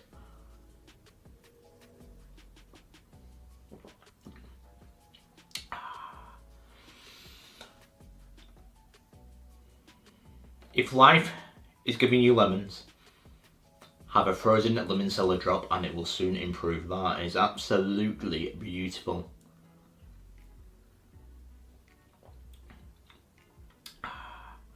We'll see the positives in life. That is absolutely beautiful. That is 9 out of 10. I absolutely recommend it, especially on a nice summer's day. The frozen limoncello drop. And if you like a limoncello, I recommend this recipe for you. And I think with the amount that we've got left over, we could probably make 2 of these.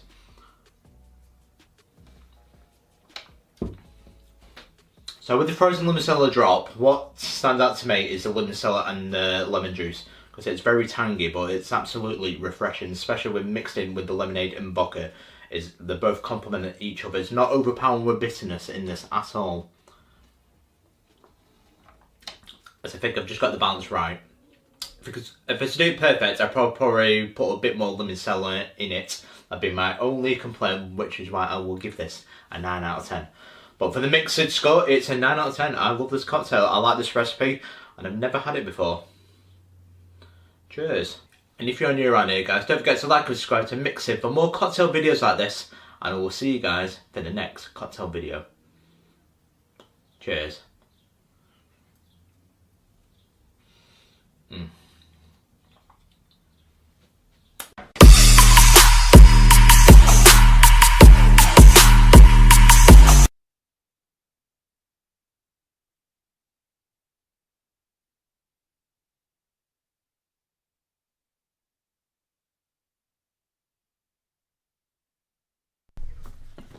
Oh, freshen up, done. And dusted, ready for the second half. Oh, right. What's going to happen for the second half? What's going to change? These are the questions. These are the big questions. City do need to wake up, Andrew. You're right. Surely not going to be waiting too long towards heading to the bench, you wouldn't think, either.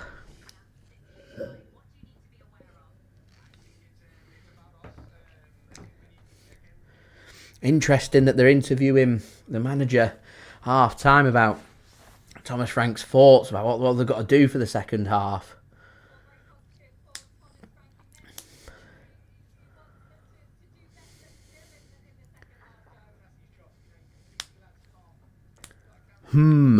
Loads for City to think about. Loads for City to think about.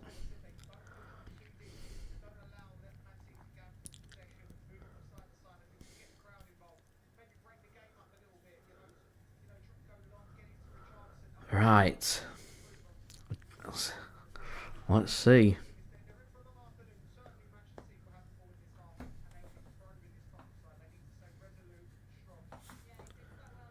Big test this for Tottenham is what the commentators are saying. They're expecting City to chuck everything at Spurs, so they're going to have to dig deep.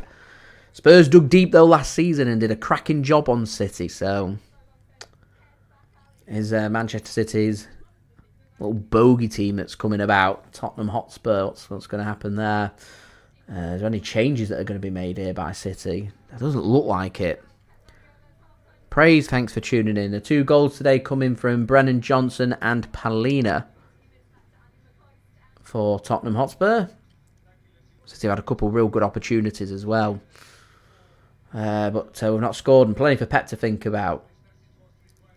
And, we've got a real big game next week against Brighton away from home.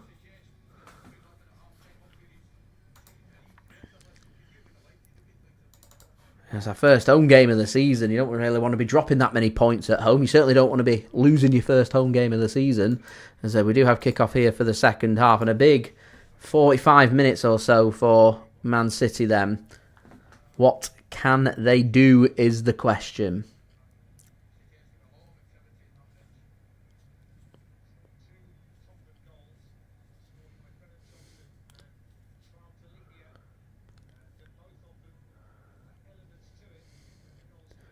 Here's Rico Lewis for Man City. Spurs do well to get a foot onto that, but City managed to come away with the ball, but not the best of passes there from Rayan Cherki looking for Oscar Bob, and Spurs have got nowhere to go, and in the end they can find the pass. Should be intercepted, but not the best of headers there from Rico Lewis, and that'll be a throw-in. How do I think the game's going to end? I mean, I will answer that question again. Ask me again in 15 minutes, and I will tell you what I think will happen. These next 15 minutes decide this game for me.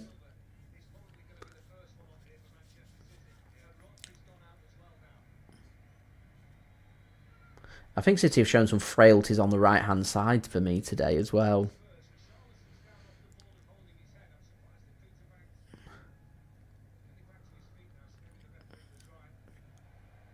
Spurs just press so well. City have got to find the space. Got to find that space. John Stones then brings City back. Here's Ruben Dias. I said this was City's big test about how good are Man City. Yeah, I'm not saying there's bad quality in the Premier League. I think there's good quality in the Premier League. It's just, I think, when we take on the teams that are probably going to finish in the bottom half of the table, I'd expect Man City home and away to be able to do a job most of the time against these teams. It's when you're going to be facing the teams that are going to be finishing near the top, like I'd expect with Spurs, the teams that are capable of winning the big trophies, the teams that, are playing in the Champions League. These are where the big tests are, and I still think Man City are far away from maybe where they want to be. So, we'll see. Here's Oscar Bob. Gives the ball to Rayan Cherki, and that's a good pass. Rico Lewis to Nathan Ake. Just put your foot through it, Nathan, and it's a good block. It seemed to take for ages for that ball to come under control for Nathan Ake, and it's a good block there in the end. I think it was Palina with the block for Tottenham Hotspur, and it's better though, much better. City managing to get players forward. Here is Oscar Bob then for Man City on the right-hand side again. Bit more movement coming in on this right-hand side too.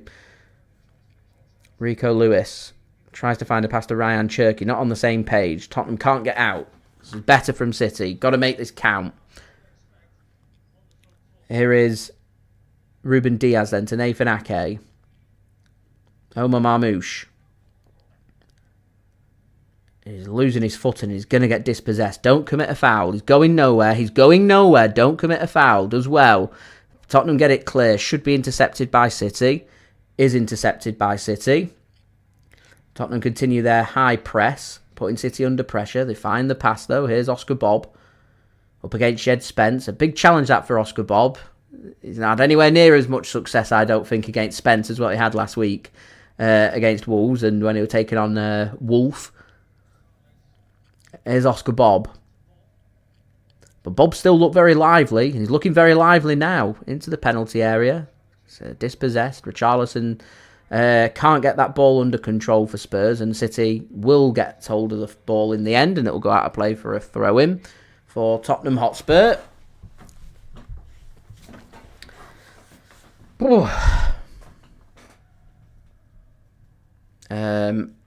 Albert, it happens by Man City not putting the chances away. That's how things happen. The City aren't out of this game, though. City should get this ball back. Nathan Ake does well. Haaland does well. What they could do, and this is something that we've lacked in this game, it's something Jack Grealish was very good at, getting fouled. Someone goes through the back of them, takes a press away from Spurs, and through we go. Peter, we only had 4 chances last week and we scored all 4. City are more than capable of scoring 2. More than capable.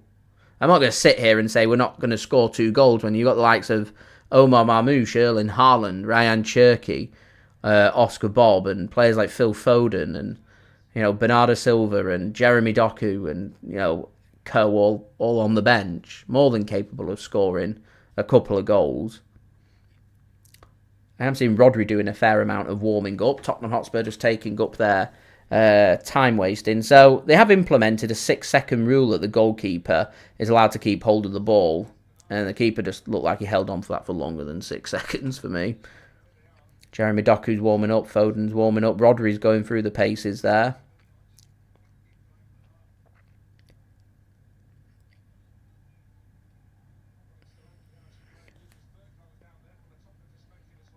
Here's Tijjani Reijnders then. Into Rayan Cherki. A good touch here by Nico Gonzalez. Brings in Oscar Bob. He's got Tijjani Reijnders on the edge of the penalty area. He eventually gets it. He skips through 2 and Jed Spence reads it well. He'll just whack that one clear. Spurs aren't getting out. This is better from City. Much better. Don't forget, guys, 23 likes away from 100. Any help towards that would be great. Do subscribe and do go and check out today's video sponsor, SofaScore. Links and details there in the description. Here is Rayan Cherki then for Manchester City. Gives the ball to Oscar Bob. We've seen a lot of combinations between Cherki, Rico Lewis and Oscar Bob as Cherki can't get the ball out from under his feet. City will keep hold of this ball, though. Here is Oscar Bob now. Floats the ball into Haaland. It's behind him, and Tottenham will get that one clear. Tottenham just trying to man-mark Erling Haaland out of this game, and Nathan Ake does ever so well there to find a sliding interception and find Oscar Bob at the same time. Here is City now. Ball chipped. There's too much on that. It's chipped towards Omar Marmoush, and that's a goal kick. It just takes that pressure away from Tottenham Hotspur and Man City. It can't be too long before they get to the bench. It cannot be too long. Rain, I'll be watching the NFL, of course. Absolutely. We'll be there. That's going to be given away. Haaland, they've got to capitalise. It's got to be a better pass. Cherki. Foul's given against Rayan Cherki in the end. Erling Haaland's got to back himself there. That was a chance and a half for Man City. Spurs' time now for faffing around at the back, and it nearly just goes all so wrong. That's a poor pass from Haaland. He gets the pass right there, and that's 2-1. He just goes through the back there, Rayan Cherki, to try and get the ball. He couldn't get it, and ultimately doesn't work. Frustrating. Here is Jed Spence then, opposite flank for Spurs. Chance for a ball to come into the box. Flicked on, and James Trafford can pick that one up for City. And they can look to try and get going again. There's a bit of coming together between Richarlison and Ruben Dias.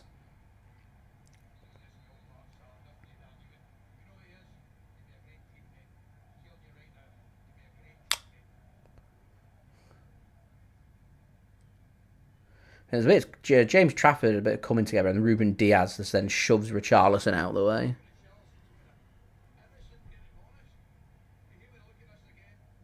Oh, I think City had asked for a penalty on Oscar Bob. That was a penalty. City have I mean, they're not going to give a penalty. It's too long ago now. But Rayan Cherki is going to come off for Bernardo Silva, and Omar Marmoush is going to come off for Jeremy Doku. That should have been a penalty for City. Oscar Bob was fouled when he played the pass to Erling Haaland. He had his foot stepped on and he went down. Should have been a penalty. So we're past that phase of the game, so I don't really get why VAR's not had a look at that. Just 100% a penalty. So good ball from Trafford to find Doku, and City will get themselves a throw in there. Bernardo Silva's coming on with an essence of hurry. So City just shaking things up on this left-hand side. Bernardo Silva and Jeremy Doku going to be combining, it looks like, with Nathan Ake.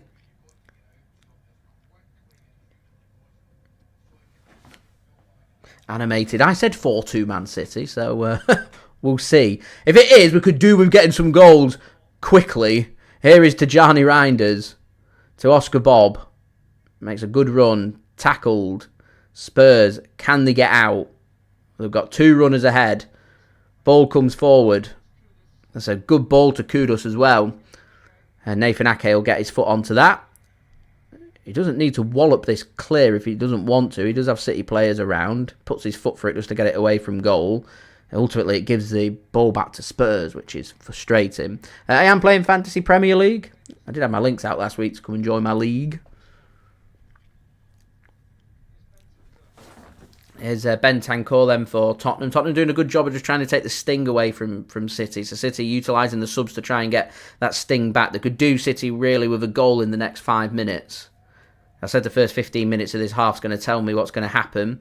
City have had an opportunity and they've not capitalised. Jeremy Doku not going to get there. It's a good interception by Spurs, and Spurs are going to come forward. And once again, they're getting players forward. It's a 5-on-5 here.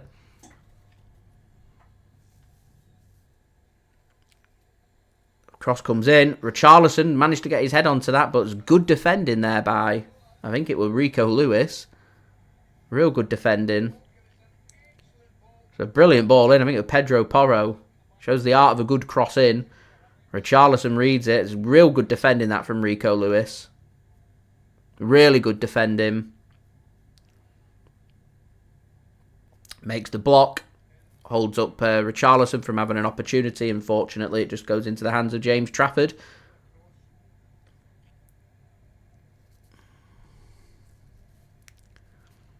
Here's Ruben Dias then.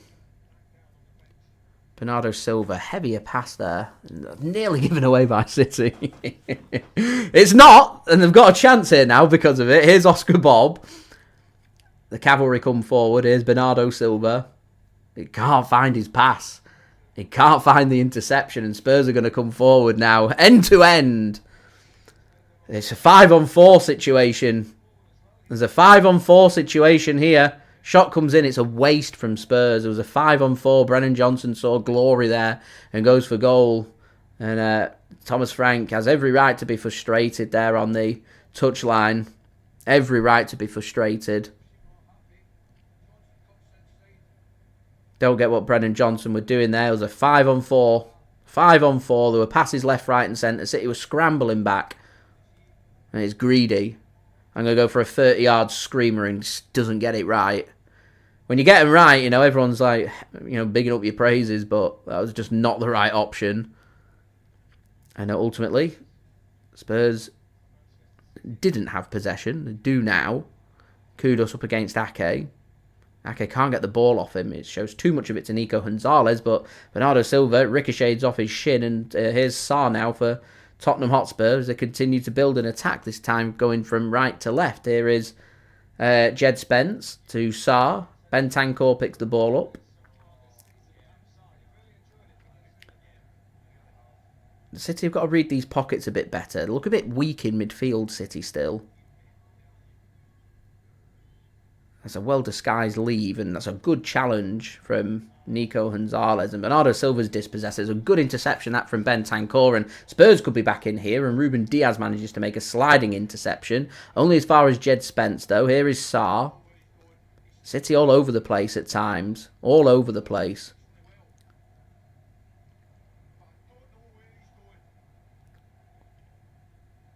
City managed to get everybody back now. Alert to the danger. Spurs are just playing it around, knocking it around. There's space everywhere if they want it. They're coming together. Spurs want a free kick. It's not, and it's going to be a goal kick instead for Man City. City were trying to keep that one in.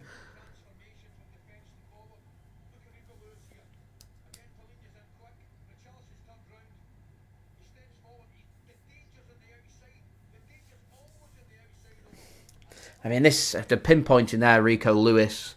Black Rose, you might be correct there, but and Augustine, you're correct as well. City making mistakes.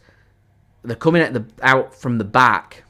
Rico Lewis is struggling a little bit in this game as well, as Jeremy Doku just gives away a needless free kick. And yeah, I feel like, who is it that just said that? Black Rose. I said I'd give my opinion after 15 minutes. I've seen near enough 15 minutes here. City are struggling.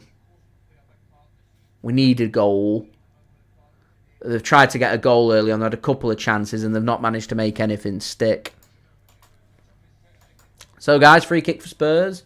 Chance for them to put a ball into the box. Don't forget, leave a thumbs up. 22 likes away from 100. Do subscribe and do go and check out today's video sponsor, SofaScore. Links and details, they're in the description, in the live chat and on the QR code on screen. So Pedro Porro, another chance to put a good ball into the box that City have got to defend here.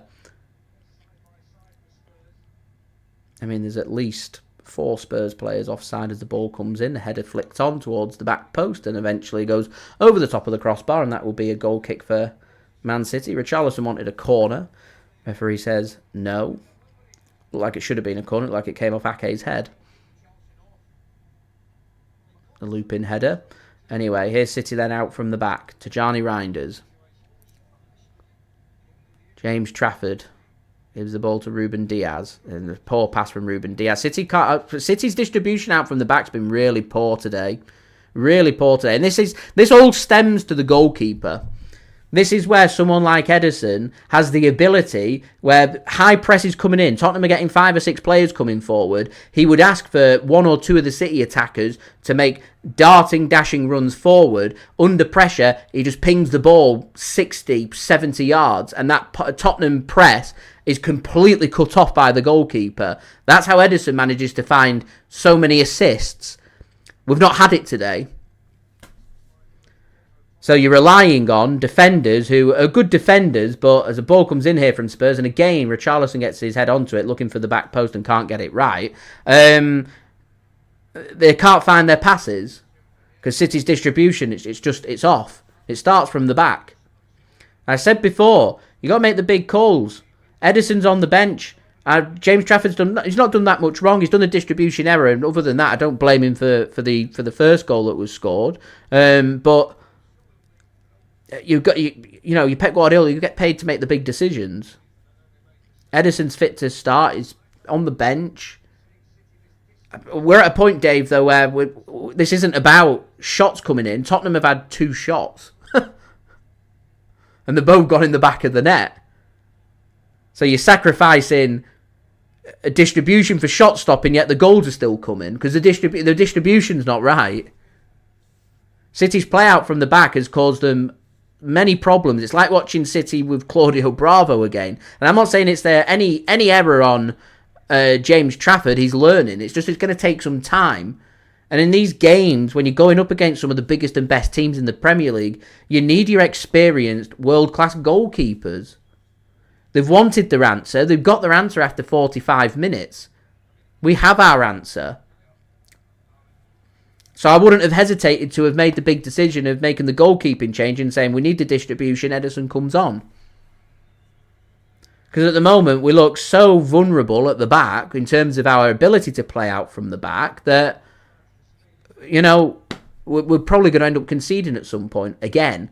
And this will go 3-0 and the game's over. This is how we lost 4-0 last year, though, because we're in a position where we can't do anything about the game. The heads have dropped, the game's done, and Tottenham punished us and scored a 4th. And it could well happen again here. And I've not seen enough from City in these first 20 minutes or so of this first half. This game's just drifting away. Drifting away. And City look very leggy. They look tired. They look fresh, full of energy for the first 40 minutes or so. They look jaded and tired again. Tottenham are probably feeling the wear and tear of chasing the ball around, but the issue is they're 2-0 up, so they've got the adrenaline running on their side. You're not tired when you're 2-0 up at the Etihad Stadium after 64 minutes. You're feeling good, you're loving life.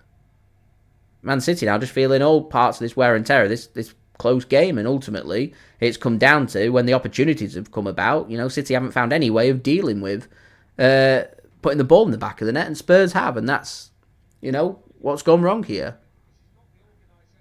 We got overran last year was the problem. James Maddison, Kulusevski, it was embarrassing. It was a hard watch. I don't think we've been overran. The midfield has been sorted out. I think the fatal errors for City at the back have come from our poor distribution out from the back. And our lack of being clinical in front of goal is the two things that have gone wrong here for City. And ultimately now we're 2-0 behind and struggling. Changes have got to come in soon from City. I said, we've made 3 changes already. The momentum's turned away from City, and it's just Tottenham who look more like what Tottenham are going to do, which is score next. We don't look like we're going to score next. That's why we could have done with an early goal. And look at that, Tottenham have had far more opportunities than City in this second half. Pep need to do something, and quick.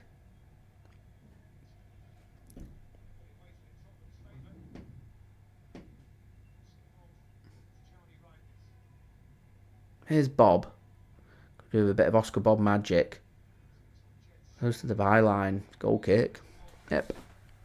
Goal kick. They're not on it today, City, unfortunately. Jacob, welcome. Thanks for tuning in. Not on it. As Albert said, PSG have done it to Tottenham. Scored 2 quick goals at the end. They do have the vulnerabilities there, Spurs. We've got to expose them. We've got to score. Again, Spurs just having a bit of difficulty playing out from the back. And it's a poor giveaway. It's a heavy, heavy touch, but they've done well here, City, to get it under control. Here's Haaland to Doku. City haven't done too well at finding space today. And Bernardo Silva just got no answer for Kudus. And look how slow Bernardo Silva is to get back. He's not exactly pegging after the ball at the minute, is he?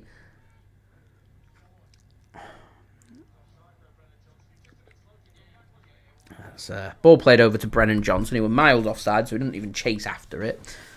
Oh. We've only got 3 Stellas in the fridge behind me. Might be 2 now, actually. No, 3. There's 3.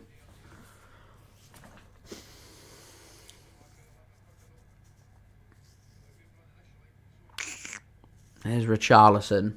He's got a man over. Ball deflects off...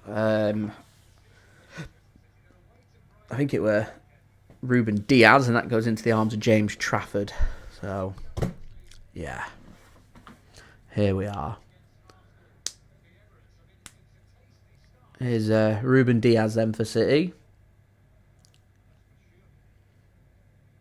Bernardo Silva.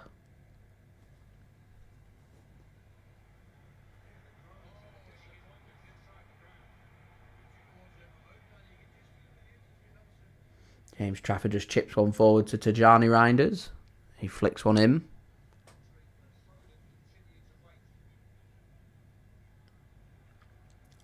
Here's Oscar Bob for Manchester City. That's a good challenge from Romero. Oscar Bob's done well to get a corner. Oh, has he given a free kick? Romero's gone into the book, talked himself into the book there.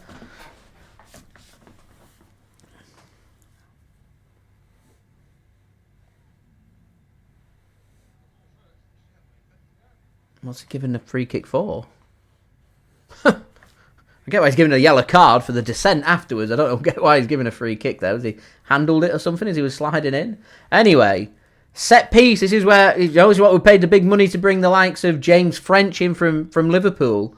Set piece coach. How good are the set pieces? If ever we've needed a bit of set piece magic, right now is it. To get back in this game, 20 minutes to go. Could really do with finding a goal here and a good ball in from Bernardo Silva. Ruben Dias, forward. Nathan Ake, forward. John Stones is in there. Haaland's in there. Edge of the penalty area, you got Tijjani Reijnders and Nico Gonzalez. Ball comes in from Bernardo. And a header! Oh, how's that not gone in? Ruben Dias got a head onto that and it looked destined for the back of the net. It was a brilliant ball in from Bernardo. It's a good header from Ruben. Oh no, it's not Ruben Dias. It's well defended, that, you know. Really well defended. Corner here for City. Tijjani Reijnders is going to take. That was a wicked ball in from Bernardo Silva. Not been better having Bernardo on the corner. We'll see. Tijjani Reijnders to take. Flicked on at the near post. And that's going to be another corner for City. Defended out by Jed Spence. City have got to make this count. They've got to make this count. Tijjani Reijnders to take again.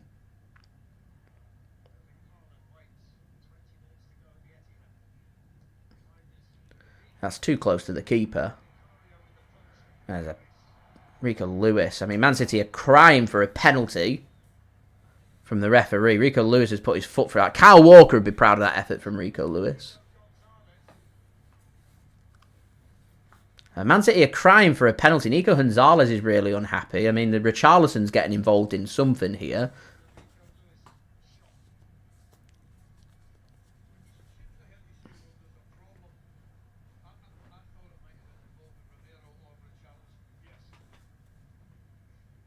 Let's have a look.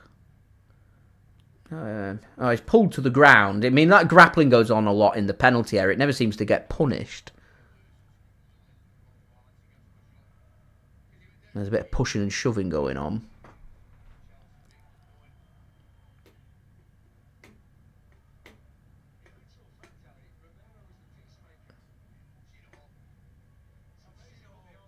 Nico Gonzalez into the book. Richarlison into the book.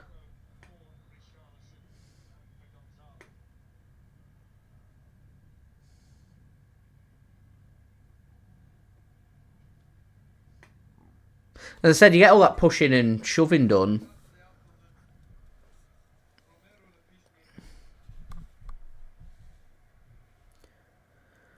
Never gets punished.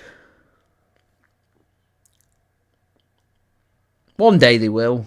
One day they'll get round to, we're going to clamp down on all the grappling that goes on in the penalty area, the shirt pulling and everything.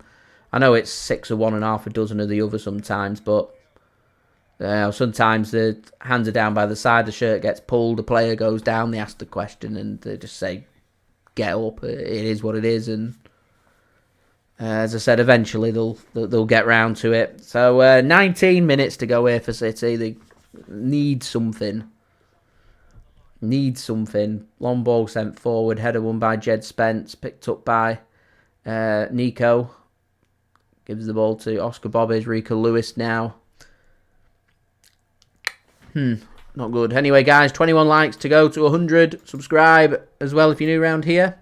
It's free to subscribe, and do go and check out today's video sponsor, SofaScore. Links and details there in the description. Here's Jeremy Doku to Nathan Ake. I think Pep wanted the ball playing to Bernardo Silva, but I don't think Doku could see across the line as to whether he was offside or not, as the ball gets played to Tijjani Reijnders, but he couldn't get it under control. I think he went to leave it for Haaland, but Haaland had made his run, as Tottenham Hotspur choose to take their run here to Brennan Johnson up against John Stones.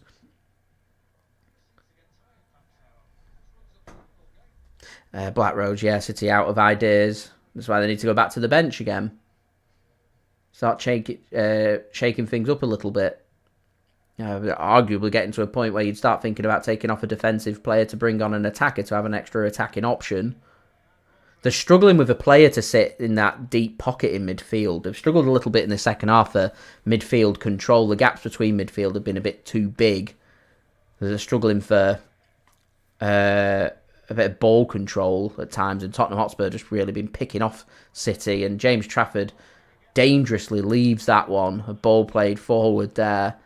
I think it was Sarr that had managed to get forward, and it bounces over everybody in the end. Here's Oscar Bob. Again, you see, Oscar Bob needs to learn there. He's just simply got to turn back, play the pass back to Rico Lewis. I know it can be frustrating playing a pass back when you're 2-0 down, but referee's blown against Oscar Bob. Leisman's right next to it, doesn't wave his flag.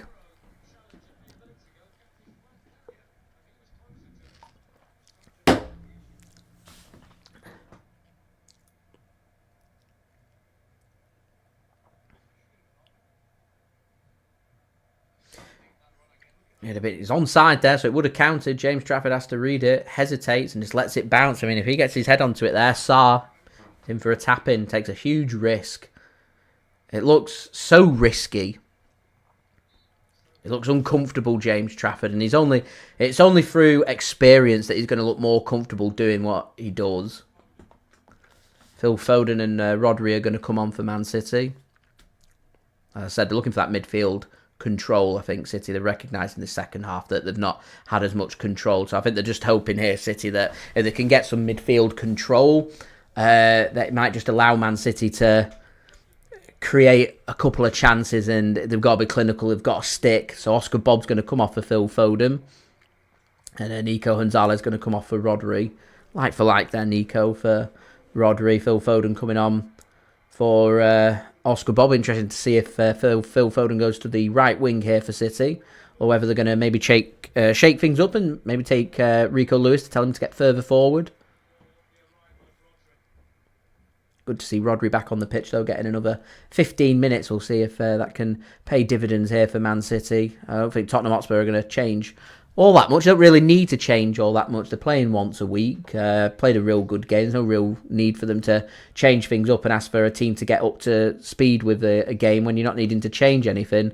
What will be interesting is if City get a goal, I suspect Spurs will start chucking defenders on, as it was a good pass, I thought, from Jeremy Doku, and an extra touch comes in there from Romero when he didn't need to. It was a slightly heavier pass, and so giving away a needleless corner there, and Romero just huffs his cheeks. He knows it's needleless. So a chance here for City to get players forward, and Phil Foden, a chance here to put a ball into the box. Again, Rodri's in there, Diaz is in there, Stones is in there, Ake, Haaland, header straight at the keeper. It's a good set piece. It's Rodri with his first touch. It's straight at the keeper.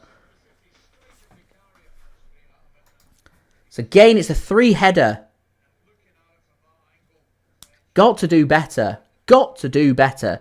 Trafford's got to be sweeping this. He puts his head onto it. Trafford looks so uncomfortable when the ball's coming at him and he's got to sweep out of his goal. He looks so uncomfortable. As Spurs, surprises me this, are going to make a couple of changes. Surprised they're changing things up when they don't really need to.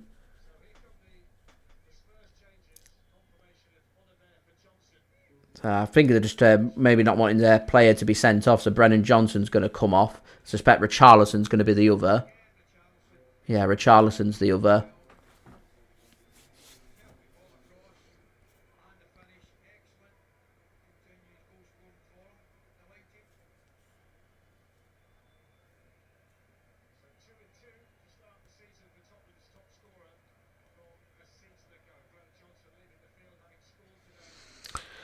A bad day at the office for City today then.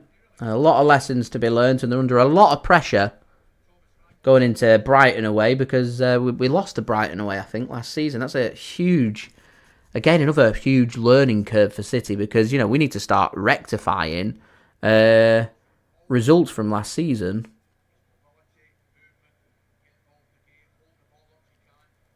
There's Phil Foden, goes down, should be a free kick, and will. Anyway, City need to get on with it.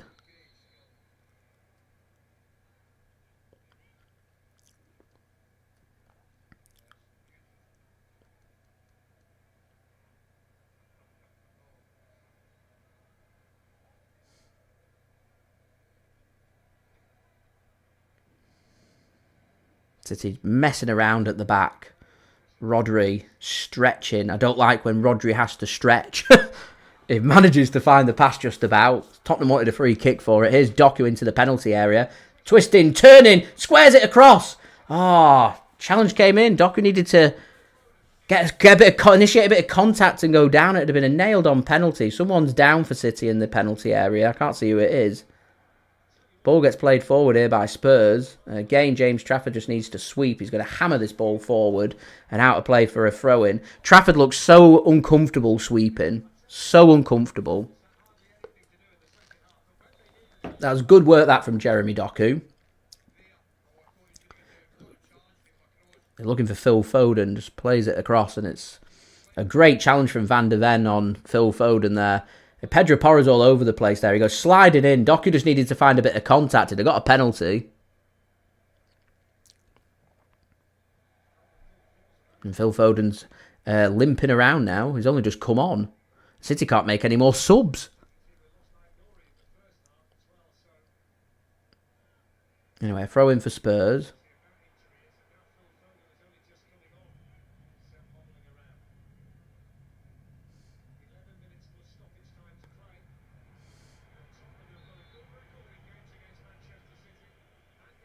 I mean, they've got a throw in here, Spurs, and the ball just didn't go out there, did it?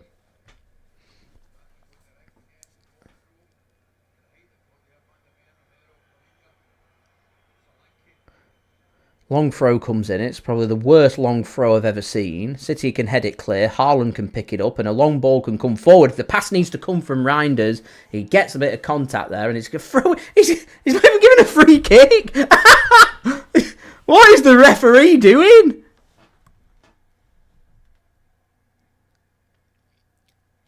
There's a clear follow-through on Tijjani Reijnders on the pass forward. It's as obvious a free kick as you'll see. And the referee just says, no free kick. Throw in Spurs. What a joke. Oh, he hands a yellow card out to a Spurs player now for taking too long on the yellow card. The referee's lost control here. He's lost the plot. Absolutely lost the plot. Pedro Porro. Long throw forward. Flick on from Kudus. Whacked clear by Ruben Dias. Haaland can't get his head onto it. Tijjani Reijnders can get his foot onto it. And Rico Lewis can bring the ball forward here for City. They have to go all the way back to Trafford. He takes a touch. He's under pressure. He sends the ball forward for City. Van der Ven's going to get his head onto that. It's going to be intercepted, though, by City. They can't find the pass, and Spurs could get through here. Rodri's just done for pace by Odegaard that came on. Bernardo Silva here trying to win the ball back for City. He can't, and it's going to be a throw-in for Spurs. More frustration for City as the clock ticks away. So don't forget, 20 likes to go to 100 likes. Any help towards that would be great. Do subscribe and do go and check out today's video sponsor, SofaScore. Links and details, they are in the description. Richard, thanks for tuning in. Says, not good enough. We need to buy better and soon. They need more quality. Throw-in from Spurs. Taken short this time. And done well. Cross can come in. That cross not so good. And that will be a goal kick for Man City. So City have got 9 minutes here to try and find a couple of goals and salvage a point from this game. City now in a rush with things as Nathan Ake gives the ball to Jeremy Doku. Doku wants to take his man on, but he whacks it out of play. Not good, that, from Jeremy Doku, and that'll be a throw-in for Tottenham Hotspur. And once more, Tottenham Hotspur can just try and eat away at the clock. Long ball comes forward from Spurs. Header should be won by Ruben Dias, and is. Here is Rodri for Man City. Phil Foden now can play the ball forward. Here's City then on the right wing, coming forward. Got to do something. Got to find something. Rico Lewis.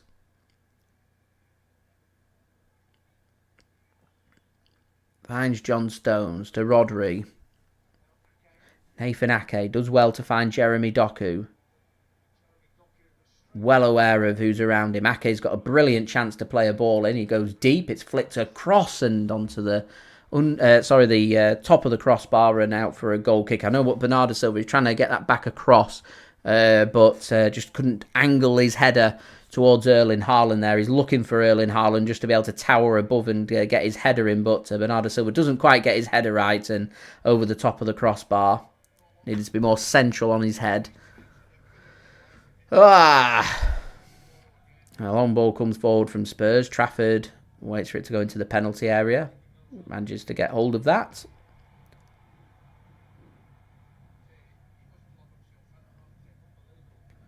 Rodri to Rico Lewis. He's got his pass to Bernardo Silva. So Kudus is going to be coming off and Bergval's going to be coming on for Tottenham.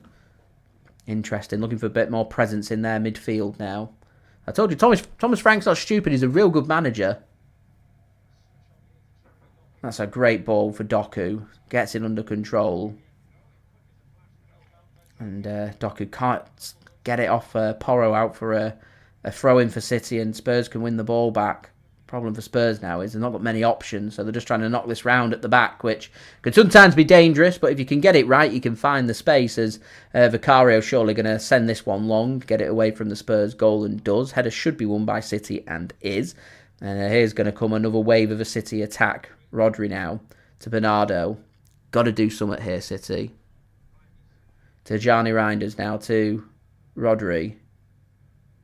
Here's Phil Foden. Might line a shot up here. He does. It's deflected and straight at the keeper again.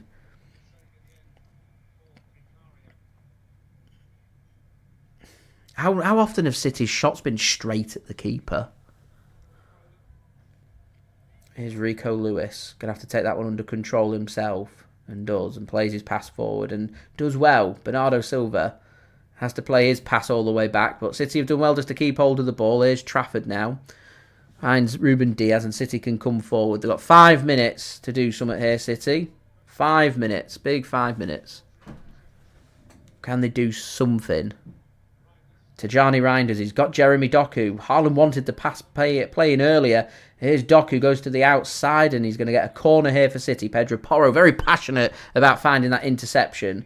Corner for City then. Can they do something? City set pieces have looked pretty lively. Tottenham go waste no time in making a change. Normally quite dangerous making a change on a corner. Bergval's going to come on for Kudus.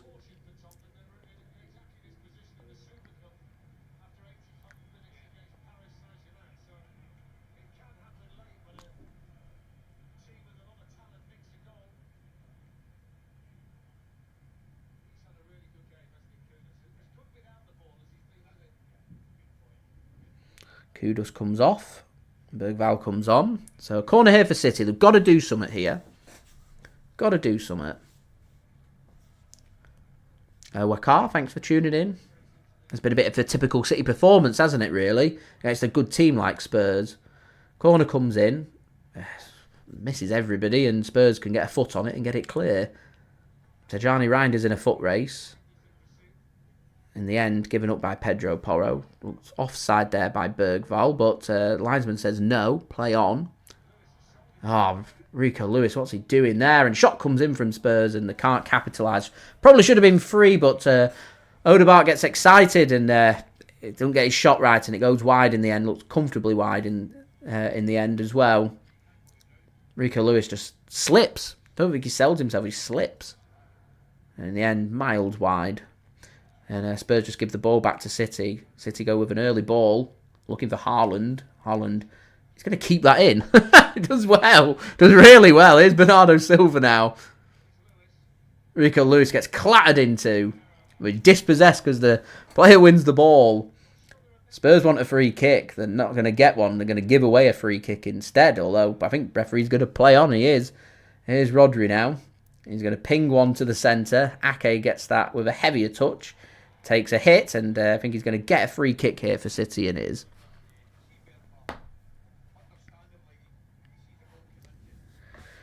Oh, yes, Savinho, I imagine the negotiations will probably happen tonight. I imagine Spurs will have sent a small delegated team up to Manchester to watch the game and then speak with City after the game about Savinho to try and draw up the negotiations, I imagine. I don't think Savinho would have made much difference to either team today, to be honest. Anyway, guys, 18 likes to go to 100. Any help towards that would be great. Do subscribe and do go and check out today's video sponsor, SofaScore. Links and details there in the description. So a chance here for City from this set piece. Set pieces have been all right from City today. Just not found a way to capitalise and, found a couple of ways to test the keeper, but they've been straight at him. So you can get this set piece right, and they're not going to get it right through flicking a ball in like that. That was a poor ball from Foden, and that's going to be a free kick for Tottenham Hotspur, committed by Rodri. And time running out here for Man City, unfortunately. I think that's probably going to be that,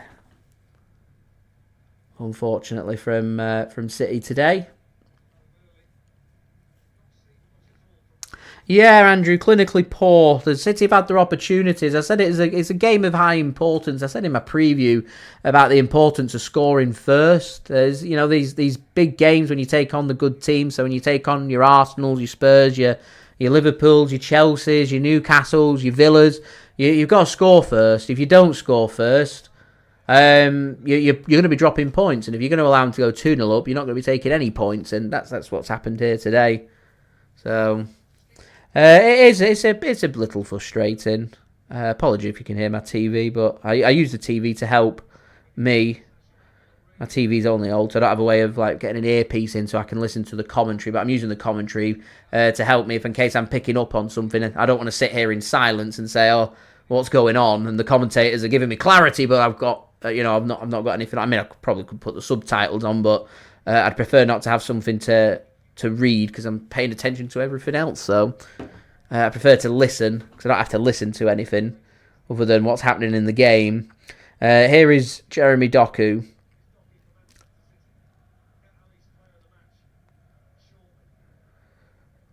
I mean, into the 90th minute here, City got the ball on the outside of the Tottenham area. Something's got a stick, and now Bergvall gets his head onto that, and that'll be a throw-in for City. Right, added time then. I imagine there'll probably be a good 4 or 5 minutes added on. Yeah, 4 minutes. So, not much time here for City. They've kind of got to score in the next minute or so. If they're to stand any chance of getting anything from the game. If not, it is what it is. Again, everyone was speaking yesterday full of joy from the Wolves game and saying that City are going to win the league. We've been too negative approaching the season, and I've said, well, City haven't had the real test. It was a great performance and a great win against Wolves last week. City haven't matched it up this week when taking on a better team. And there's loads of lessons to be learnt. And it puts us under a lot of pressure next week away at Brighton. We lose that game against Brighton. It's a game that we lost last season. That's 3 points from 3 games, and that's not a very good start at all. That is not the form that wins your Premier League. You need a good start to win the Premier League. Ball comes in from John Stones. Jeremy Doku gets a touch in through the first minute. Nathan Ake going to put a ball in. Looped up towards Haaland. Falls here to Bernardo. He can't get it under control, and Spurs are going to come away with the ball.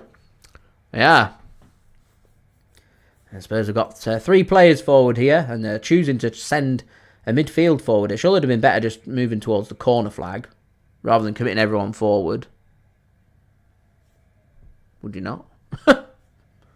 Anyway, they're looking for the possession. They managed to get everybody forward, but one missed touch, and all of a sudden City have the opportunity to spring players forward. So we're getting olayed by Tottenham now. Well, look. What's the positives that we've got from here? We've created the opportunities. We've got our answer about what we need to do in the remainder of this market. Which is, we're not going to do it, but, sort out the Ederson situation. Bring in a quality attacker. Chance here for Spurs. A good save from James Trafford. Header comes in, and again a good save from James Trafford. We lost this game 4-0 last season, so half the deficit. Maybe we might get a 0-0 next season. Who knows? Yeah, they're the positives that we've got. And trust me, the second point that I made is a crucial positive. The last thing you want is to paper over cracks whilst the transfer window's still open, where you think to yourself, we don't need to do that business. You do need to do that business. Sort out what's happening with Savinho. Bring a quality attacker in if he leaves. Ederson, if he wants to go, goes, and you bring a new goalkeeper in. I want a right back. We lacked a quality right back today as well, I thought. I thought we missed Josko Gvardiol as well today. If this falls nicely for Spurs, then they could have got an opportunity for a third. But in the end, mustered up. So it looks like City are going to draw a blank today. Spurs are going to keep consecutive clean sheets, continuing their good start to the season. A 3-0 win against Burnley last week, 2-0 win here against City this week. And they'll be thinking to themselves, Thomas Frank's got things happening. Here's Rodri. He just goes through the back of him there. It's a free kick every day of the week. Yeah, you know, in terms of what does your build-up look towards Brighton? Well, you'd be looking at, you know, Gigi Donnarumma, Rodrigo comes in, you think to yourself, yes, the City's team looks more balanced, it looks fresher, it looks better. And that's the business that needs to get done. Here's Phil Foden then. The referee might choose to add another minute on here because of the substitution made. He is going to take the opportunity to add another minute on. So the clean sheet not intact for Tottenham just yet. We're through the 4 minutes. Might be the last opportunity. Phil Foden to take this set piece. Crossed in. Header won by Spurs. Headed clear. Referee is taking his opportunity to add that minute on, as that's going to be a throw-in. So there should still be a good 30 seconds or so left of this game yet. But it's ultimately it's going to be defeat for City today. Only the second game in, first home game of the season. It's not been a perfect performance like we saw last week. There's been mistakes that have been made, and yeah. There we go. Confirmed 2-0 win for Tottenham Hotspur, and it would struggle here to sit here and say that Tottenham Hotspur, for how they've played compared with City, don't maybe deserve to have the 3 points. So, yeah. Is what it is. I will digest this further in my match reaction. We'll discuss more about what we need to do going forward from there. And yeah, Tottenham in full smile, City plenty to think about. We've got a big week or so coming up in terms of the transfer market, Champions League draw. You know, the Man City difficult start gets no easier. Brighton away from home next week. Come back after the international break. There's a Manchester derby. There's a away match against Arsenal.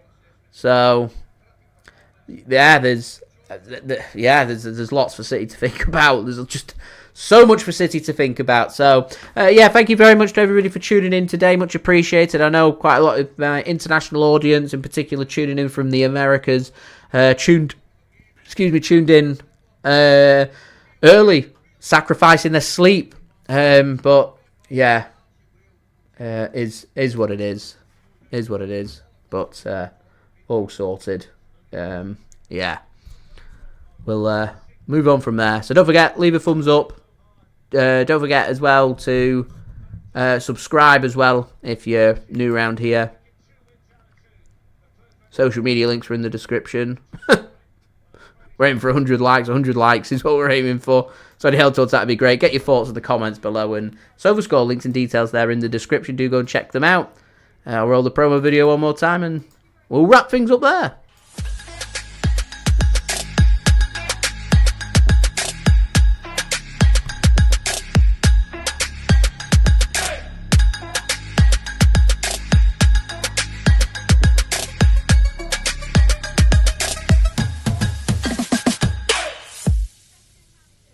And a big thank you to SofaScore for sponsoring today's video. So do go and check them out. Links and details there in the description. And I'll see you for my match reaction. So 10 likes to go for 100. Can we hit it in the post-production? That would be great. And I'll see you for the live watch-along next weekend against Brighton. Stick around for my daily transfer updates. And stick around for my match reaction up in the next hour or so. Thanks for watching, guys. I've been JSGC. Have a great rest of your weekend. Peace.